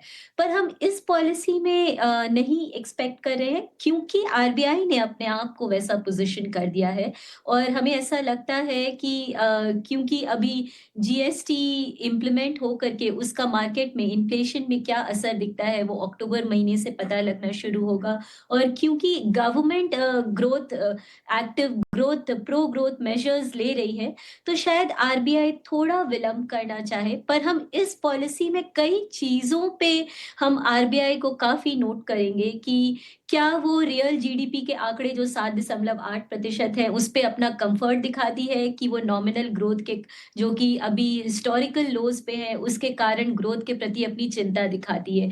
उसने आरबीआई का सीपीआई का फ़ोरकास्ट 3% से थोड़ा ऊपर है, जो कि मार्केट से कहीं ज़्यादा है। हम 2.5% की उम्मीद करते हैं और हमें ऐसा लगता है आरबीआई जो 1 साल के बाद के इन्फ्लेशन के बारे में चिंतित है, वो इस समय उतना उचित नहीं है क्योंकि कई चीज़ें साल भर में बदल सकती है, वेदर कंडीशंस बदल सकते हैं, आपके सीपीआई का ही नया सीरीज़ आ सकता है।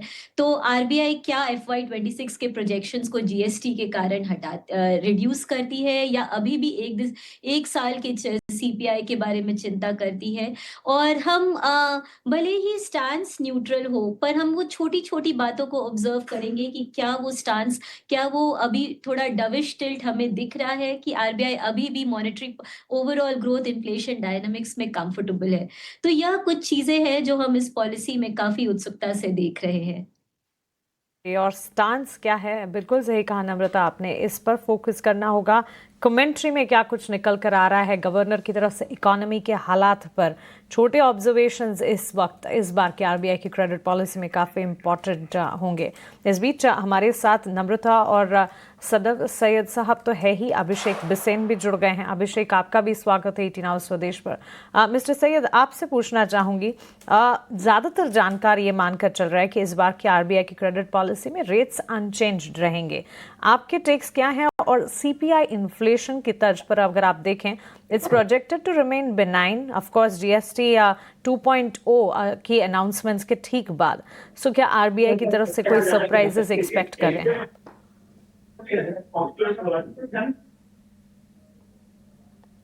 इस नम्रता जी से बिल्कुल सहमत हूँ। देखिए, आज के दिन में अगर हम देखें, इन्फ्लेशन काफ़ी अंडर कंट्रोल है। आरबीआई के जो टारगेट है 4 से 6% के बीच में इन्फ्लेशन को रोकना, उससे काफ़ी लो है। और अगर पूरे ईयर का प्रोजेक्शन भी देखें जो कि 4.4 का था, मुझे लगता है कि जीएसटी कट के बाद जो दरें कम आएंगी और हर एक सामान सस्ता हुआ है, उसके कारण इन्फ्लेशन डेफिनेटली कम रहेगा। और ग्रोथ मोमेंटम काफ़ी अच्छा है मेरे हिसाब से। उसे बरकरार रखने के लिए इंडस्ट्री की तरफ से तो ये आशा है कि 25 बेसिस पॉइंट का रेट कट हो। बट रियलिस्टिकली मुझे लगता है नम्रता जी जो कह रही हैं वो सही है कि अभी शायद आरबीआई अपना पाउडर ड्राई रखना चाहेगी कि आगे चल के अगर रेट कट की ज़रूरत पड़े तब ले। बट अगर इंडस्ट्री की तरफ से आप पूछना चाहें तो हमारी आशा यही है कि रेट कट होना चाहिए 25 बेसिस पॉइंट, जिसकी वजह से जो मोमेंटम एक ग्रोथ का आया है, 7.8% की ग्रोथ पिछले तिमाही में आई है। आगे भी ये फेस्टिव सीजन है, मॉनसून काफ़ी अच्छा रहा है। मॉनसून रेंज 8% एस्टिमेट है कि ज़्यादा रहेंगी अपने यूजुअल नंबर से। सो उसके हिसाब से मुझे लगता है कि एग्रीकल्चर में काफ़ी ग्रोथ रहेगी। डिमांड ऑलरेडी पिकअप हो गई है, हमने देखा है ऑटो सेक्टर में काफ़ी अच्छा मोमेंटम आया है। क्रेडिट ग्रोथ भी बढ़ रही है। आरबीआई स्टेप्स ले रही है कि लिक्विडिटी ट्रांसफ्यूजन हो इन द इकोनॉमी, और ऑल्सो जो भी ट्रांसमिशन है रेट का वो भी हो। तो ये सब बहुत पॉजिटिव है। मेरे हिसाब से फिस्कल पॉलिसी और मॉनेटरी पॉलिसी हमारे देश की आजकल एक टेंडम में चल रही है, और उसी दिशा में चलते रहने के लिए जीएसटी रेट कट्स को सपोर्ट करने के लिए आरबीआई को भी रेट कट एक लेना चाहिए। मेरी आशा यही रहेगी। एक रेट कट होना चाहिए, ऐसा मानना है। पर अभिषेक जी, आपसे भी समझना चाहेंगे, आप कौन से कैंप में हैं कि रेट कट होना चाहिए या रेट कट इस बार जो है शायद टलता हुआ दिखे, और कौन से हैं वो बड़े फैक्टर्स जिसके बेसिस पे आप ऐसे अजम्पशंस बना रहे हैं? जी बिल्कुल, अगर एक लाइन में बोलना है तो हमारा मानना ये है कि रेट कट शायद अभी ना हो, लेकिन जैसा नम्रता ने भी बोला कि हमको फाइन प्रिंट्स को पढ़ना होगा कि आरबीआई कहना क्या चाह रहा है इस पॉलिसी में, जो कि फॉरवर्ड गाइडेंस है इन्फ्लेशन के ऊपर, वो काफ़ी इम्पोर्टेंट है।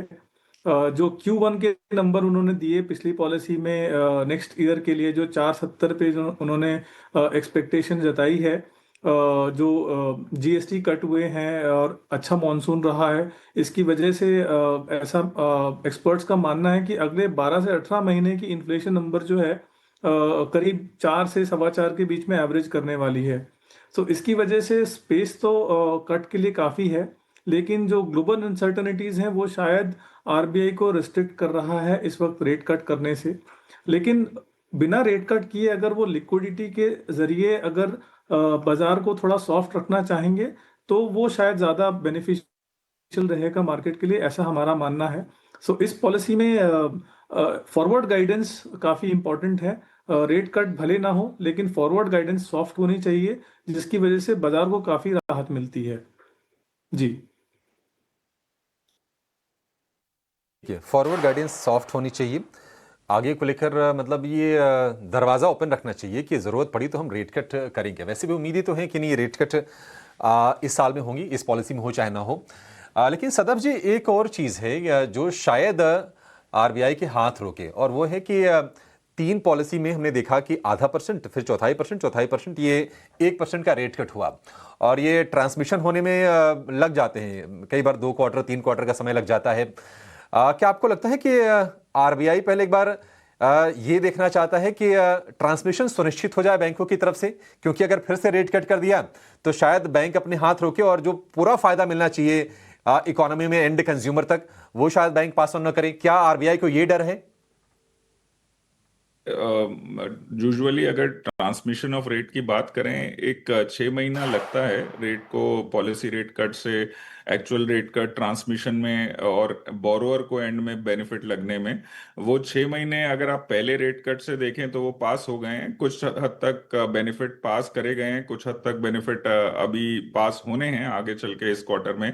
अभी जो पिछला रेट कट जो 50 बेसिस पॉइंट का हुआ है, वो अभी थोड़ा रीसेंट है, उसमें मेरे ख्याल से Q3 एंड तक वो पास ऑन होगा। बट आप आरबीआई के स्टेप्स देखें, आरबीआई ने ऑलरेडी काफी फर्म स्टेप्स लिए हैं रेट ट्रांसमिशन को टू दी एंड बोरोअर अगर पहुंचाने के लिए, तो वो स्टेप ले रहे हैं। आरबीआई और भी पॉलिसी डिसीजन लेगा। मैं आशा करता हूं कि इस मॉनेटरी पॉलिसी में भी कुछ डिसीजन ऐसे लिए जाएंगे जिससे रेट ट्रांसमिशन में हेल्प हो टू द लास्ट माइल, जो लास्ट बोरोअर है उसको, और डिमांड डेफिनेटली बढ़ेगी, मुझे ये लगता है। मैं देख रहा हूँ इकोनॉमी में रिकवरी, रूरल डिमांड इम्प्रूव हो रही है अच्छी बारिश की वजह से भी, और ओवरऑल जो दरें हैं चीज़ों की वो कम आ गई हैं। आप जीएसटी का भी फायदा हुआ है, ऊपर से जो कृषि अच्छा हुआ है उसकी वजह से भी, खेती अच्छी हुई है उसकी वजह से, सभी फल और सब्जियों की सप्लाई अच्छी रही है, उसकी वजह से भी डिमांड काफ़ी अच्छी है।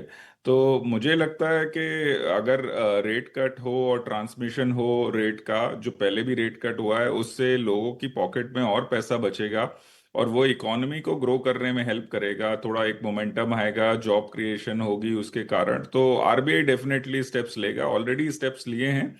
जो फ्लोटिंग रेट जो बोरोइंग होती है उसमें रेट ऑलरेडी कटौती पे आ चुके हैं, जो बैंक्स ने ट्रांसमिट कर दिया है।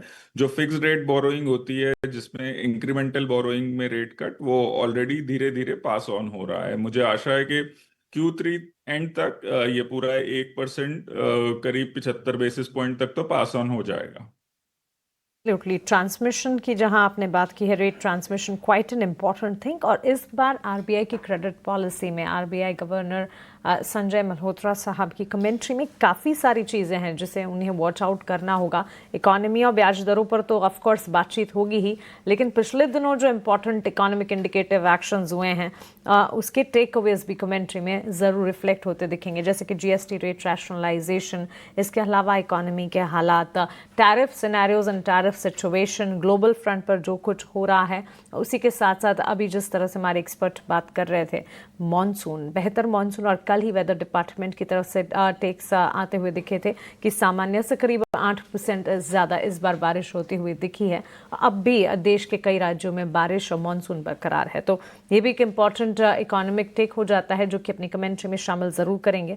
सो काफ़ी सारी चीज़ें वॉच आउट करना होगा। नम्रता, जिस तरह से आप राइटली बता रही थी कि काफ़ी सारी छोटी चीज़ें, छोटे ऑब्जर्वेशंस पर ख्याल रखना होगा, और ट्रांसमिशन पर अभी हमने बात करी। सो कितना इम्पोर्टेंट है कमेंट्री में क्रेडिट फ्लो और ट्रांसमिशन पर बात करना। And having said so, global environment Namrata काफ़ी हद तक वॉलेटाइल है। What do you think, how constrained is RBI for easing more? जैसा कि सदब जी ने कहा कि डोमेस्टिक साइड से हमें कुछ चीज़ें बेहतर होती हुई दिख रही है, और खास करके सबसे ज़्यादा महत्वपूर्ण मुझे ये लग रहा है कि पिछले 6 महीने 7-8 महीने में हम सरकार का भी झुकाव इस तरफ देख रहे हैं कि ग्रोथ, भले ही सरकार फिस्कल कंसोलिडेशन की तरफ जा रही है, पर जैसा कि उन्होंने पर्सनल इनकम टैक्स रिडक्शन किया और कैपिटल एक्सपेंडिचर पे कमिटेड है, GST रिडक्शन किया, और रिफॉर्म्स के बारे में और चिंता दिखा रही हैं और सचेतना दिखा रही हैं। इसकी वजह से दिख रहा है कि सरकार चाहती है कि डोमेस्टिक एंगल से हम जो चीज़ें कर सकते हैं वो बेहतर हो, पर वो इसलिए भी ज़रूरी है क्योंकि ग्लोबल हेडविंड्स है। जो US ने इंडिया पे टैरिफ लगाया है, और अभी H1B वीज़ा का इशू, फिर फार्मा सेक्टर का इशू, इनका अभी असर हमें दिखा ही नहीं है। और सितंबर अक्टूबर आने वाले डेटा में हमें, क्योंकि पहले 6 महीने में इस साल के फ्रंट लोडिंग ऑफ एक्सपोर्ट्स हुआ था, तो मुझे लग रहा है कि ग्लोबल कारण ऐसे हैं जो ये डोमेस्टिक पॉजिटिव को थोड़ा ऑफसेट करते हैं, इसलिए ग्रोथ पे अभी भी चिंता बनी रहनी चाहिए। और ट्रांसमिशन, हमने काफ़ी स्टडी किया कि पुराने जितने भी रेट कट्स हुए थे उस समय, इस समय तक या इतना रेट कट होता है तो वेरियस मार्केट रेट्स कितना रिड्यूस होते हैं। तो कई जैसे CD रेट्स है और अदर मार्केट रेट्स है, कॉर्पोरेट बॉन्ड रेट्स है, वो सब रिड्यूस हो गए हैं, पर डिपॉजिट रेट्स और लेंडिंग रेट में उतनी कटौती नहीं हुई है। उसका कुछ कारण ये भी है कि एक डिपॉजिट बेस बैंक्स के लिए चैलेंज है, पर उसके साथ साथ जो चीज़ हुआ है, क्योंकि RBI ने CRR अनाउंस कर दिया, जिसके वजह से मार्केट जो OMO देख रही थी फरवरी से मई तक लेकर के, और उन्होंने एक न्यूट्रल स्टांस अडॉप्ट कर लिया। इसके वजह से, और खास करके जो SDL की सप्लाई इंक्रीज हो गए हैं, इस वजह से GSEC मार्केट में, गवर्नमेंट बॉन्ड मार्केट में भी ट्रांसमिशन कुछ हद तक रुक गया है। और इसलिए अगर RBI जो ग्रोथ की तरफ अपनी चिंता दिखाती है और इन्फ्लेशन की तरफ अपनी चिंता थोड़ी कम करती है, कंफर्ट दिखाती है, तो यह जो स्टैंस है, ये जो पोजीशनिंग है, ये भी काफ़ी हेल्प करेगा ट्रांसमिशन में, मार्केट रेट्स के ट्रांसमिशन में। तो इस एंगल से, और ग्लोबल जो आप बोले कि चिंता क्या है जिस वजह से ये मॉनेटरी पॉलिसी कट ना हो सके, तो हाँ, हम देख रहे हैं कि रुपया में एक साल में 3% की डेप्रिसिएशन आई है, बट हमें रुपए को लेकर के इतना ज़्यादा चिंता नहीं है हमारे मन में, क्योंकि डॉलर साइडवेज है और डॉलर पे एक अप्रिसिएशन प्रेशर नहीं है।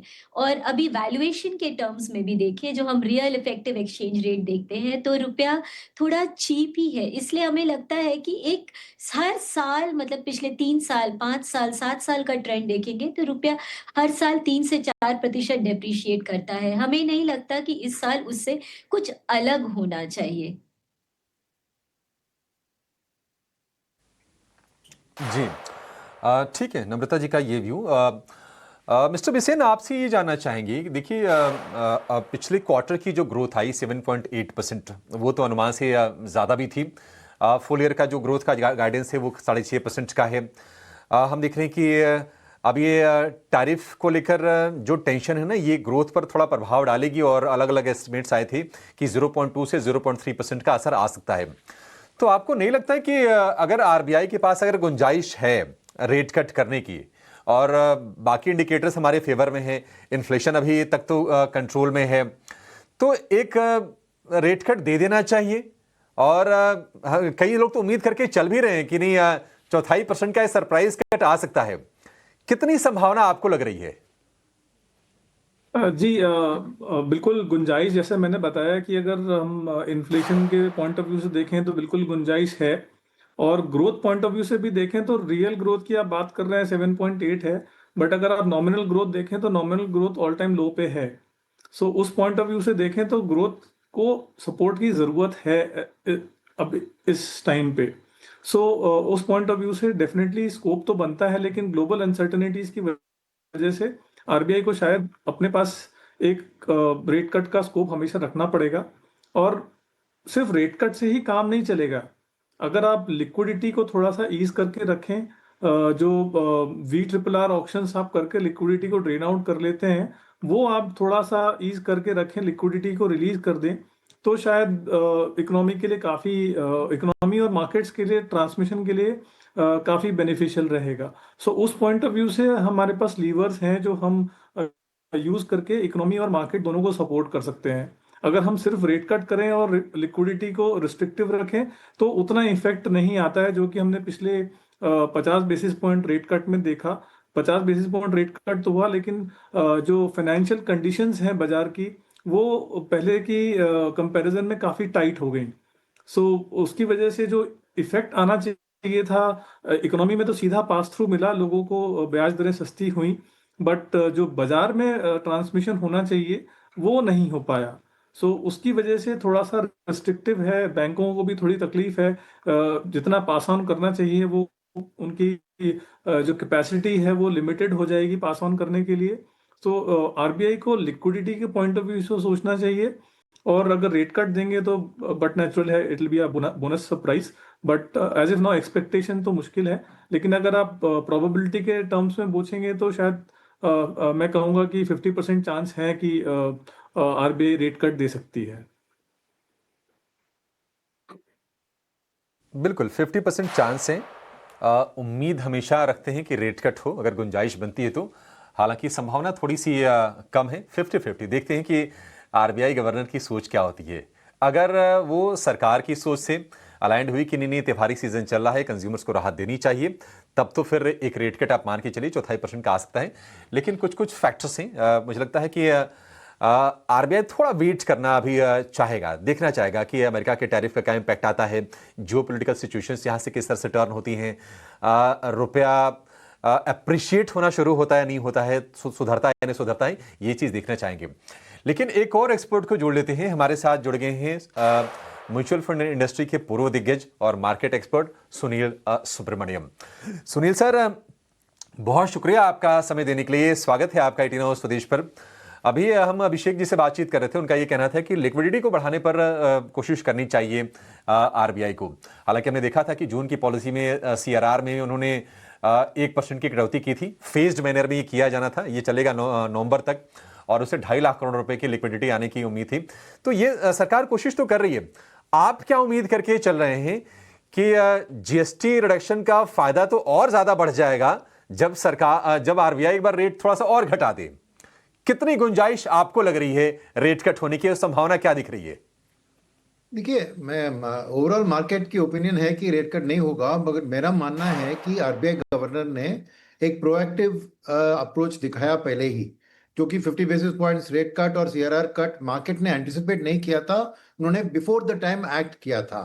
तो मेरे ख्याल में ये सही मौका है, क्योंकि गवर्नमेंट पूरी तरह से इस फेस्टिवल सीजन में एक डोमेस्टिक ग्रोथ को सपोर्ट देने की कोशिश कर रही है, और उस कोशिश को सपोर्ट करने के लिए अगर एक front loading of another 25 basis rate cut अभी हो जाए तो माहौल बदलेगा। तो आई थिंक दैट अगर वो डेटा मेरे ख्याल में सपोर्ट नहीं करेगी, क्योंकि बात ऐसी है कि जैसे ऑटो सेल्स के नंबर आए हैं, ग्रोथ तो अच्छी दिख रही है, और हर तरह से आप देखें कि कोई भी एनालिस्ट लेके तो इंडिया का ग्रोथ रेट इस साल 6.5 के आसपास करीब रख रहा है, तो कोई डेंजर उसमें नहीं दिख रही। ना ग्रोथ में डेंजर है, और इन्फ्लेशन तो कंफर्टेबल है, इसलिए रूम है रेट कट करने के लिए। मगर एक लीप ऑफ फेथ की जरूरत है कि दो इमीडिएट सिचुएशन, क्योंकि देखिए अच्छी मॉनसून तो हो गई मगर अब टेल एंड में है, और इसके बाद वाली जो है अगर सेल्स बढ़ते हैं तो शायद डिमांड से इन्फ्लेशन लेटर बढ़ सकती है ना। तो इसीलिए मेरा मानना है कि जब एम्यूनिशन है, फायर पावर है, अभी कर देना चाहिए। थोड़ा पहले करने से क्या प्रॉब्लम है, इन्फ्लेशन तो कंफर्टेबल है, तो उतनी ज्यादा इन्फ्लेशन रेट कट के कारण बढ़ने की गुंजाइश नहीं है। तो एक रिस्क लेकर आरबीआई गवर्नर को एक रेट कट प्लस लिक्विडिटी, जो मैं अभी सुन रहा था कि डेफिनेटली फेस्टिवल सीजन में लिक्विडिटी की जरूरत है, कोई भी कमी नहीं होनी चाहिए, मगर मेरे ख्याल में एक थोड़ा रिस्क ले सकते हैं, क्योंकि टैरिफ का भी सिचुएशन में कोई हल नहीं दिख रहा है। आई मीन उनके ट्रेड रिप्रेजेंटेटिव आए थे, पीयूष गोयल सब जाके आ गए हैं, फिर भी अभी तक कोई राहत नहीं दिख रही है। तो नेचुरली ये टैरिफ वाला सिचुएशन कितनी लंबी तक खींचेगा ये डाउट है। तो उस हिसाब से डोमेस्टिक ग्रोथ को जितना भी सपोर्ट दे सके, जो भी हमारे एमुनेशन में हमारे पास है हथियार, उनको इस्तेमाल करना चाहिए। तो एक 25 बेसिस रेट कॉइन से माहौल बदल सकता है।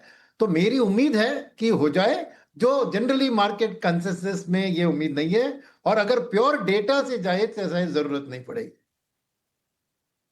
We take your point there और any moment from now RBI governor policy announcement करते दिखेंगे। ब्याज दरों को लेकर कटौती की संभावनाएं कम जानकार मानकर चल रहे हैं, लेकिन इस वक्त कमेंट्री पर खास तौर से काफी हद तक नजर रहेगी। लगातार बाजार पर भी हम फोकस रखेंगे। Rate sensitive sectors like banks and financials, real estate, automobile place पर भी नजर है। और इस बार कंजम्पशन और real estate in terms of revival जो साइंस दिखा रहे हैं, उसकी तर्ज पर क्या आरबीआई लीन या डॉविश रहेगा या कॉशियस स्टांस अपनाएगा, इस पर भी खास तौर से नजर रहेगी। रुख आरबीआई की तरफ से क्या होगा, इस पर खास तौर से हमें नजर रखनी होगी। आरबीआई हेडक्वार्टर्स पर हमारे सहयोगी लगातार बने हुए हैं और आरबीआई गवर्नर संजय मल्होत्रा की क्रेडिट पॉलिसी अनाउंसमेंट पर फोकस है। With in any moment from now अब क्रेडिट पॉलिसी अनाउंसमेंट होती हुई दिखेगी। रेट कटौती की अगर बात करें, कोई मेजर सरप्राइजेस शायद रेट कट्स को लेकर इस वक्त ना नजर आए, जानकारों का भी ये मानना है, लेकिन क्रेडिट फ्लो ट्रांसमिशन को लेकर क्या कुछ निकल कर आता है, इस पर खास तौर से हमें नजर रखनी होगी। ग्लोबल फ्रंट पर काफी हद तक वॉलेटाइल सिनेरियोज हैं और इसी के चलते how constrained is RBI from easing more, इस पर खास तौर से आपको नजर रखनी चाहिए। और ग्रोथ गाइडेंस जो है उस पर भी फोकस रहेगा, टेक अवेज पर फोकस रहेगा। इकोनॉमी की तर्ज पर मॉनसून के हालात को मद्देनजर रखते हुए क्या कुछ निकल कर आता है पॉलिसी टेक्स में, टेक अवेज में, इस पर खास तौर से हम नजर रखेंगे।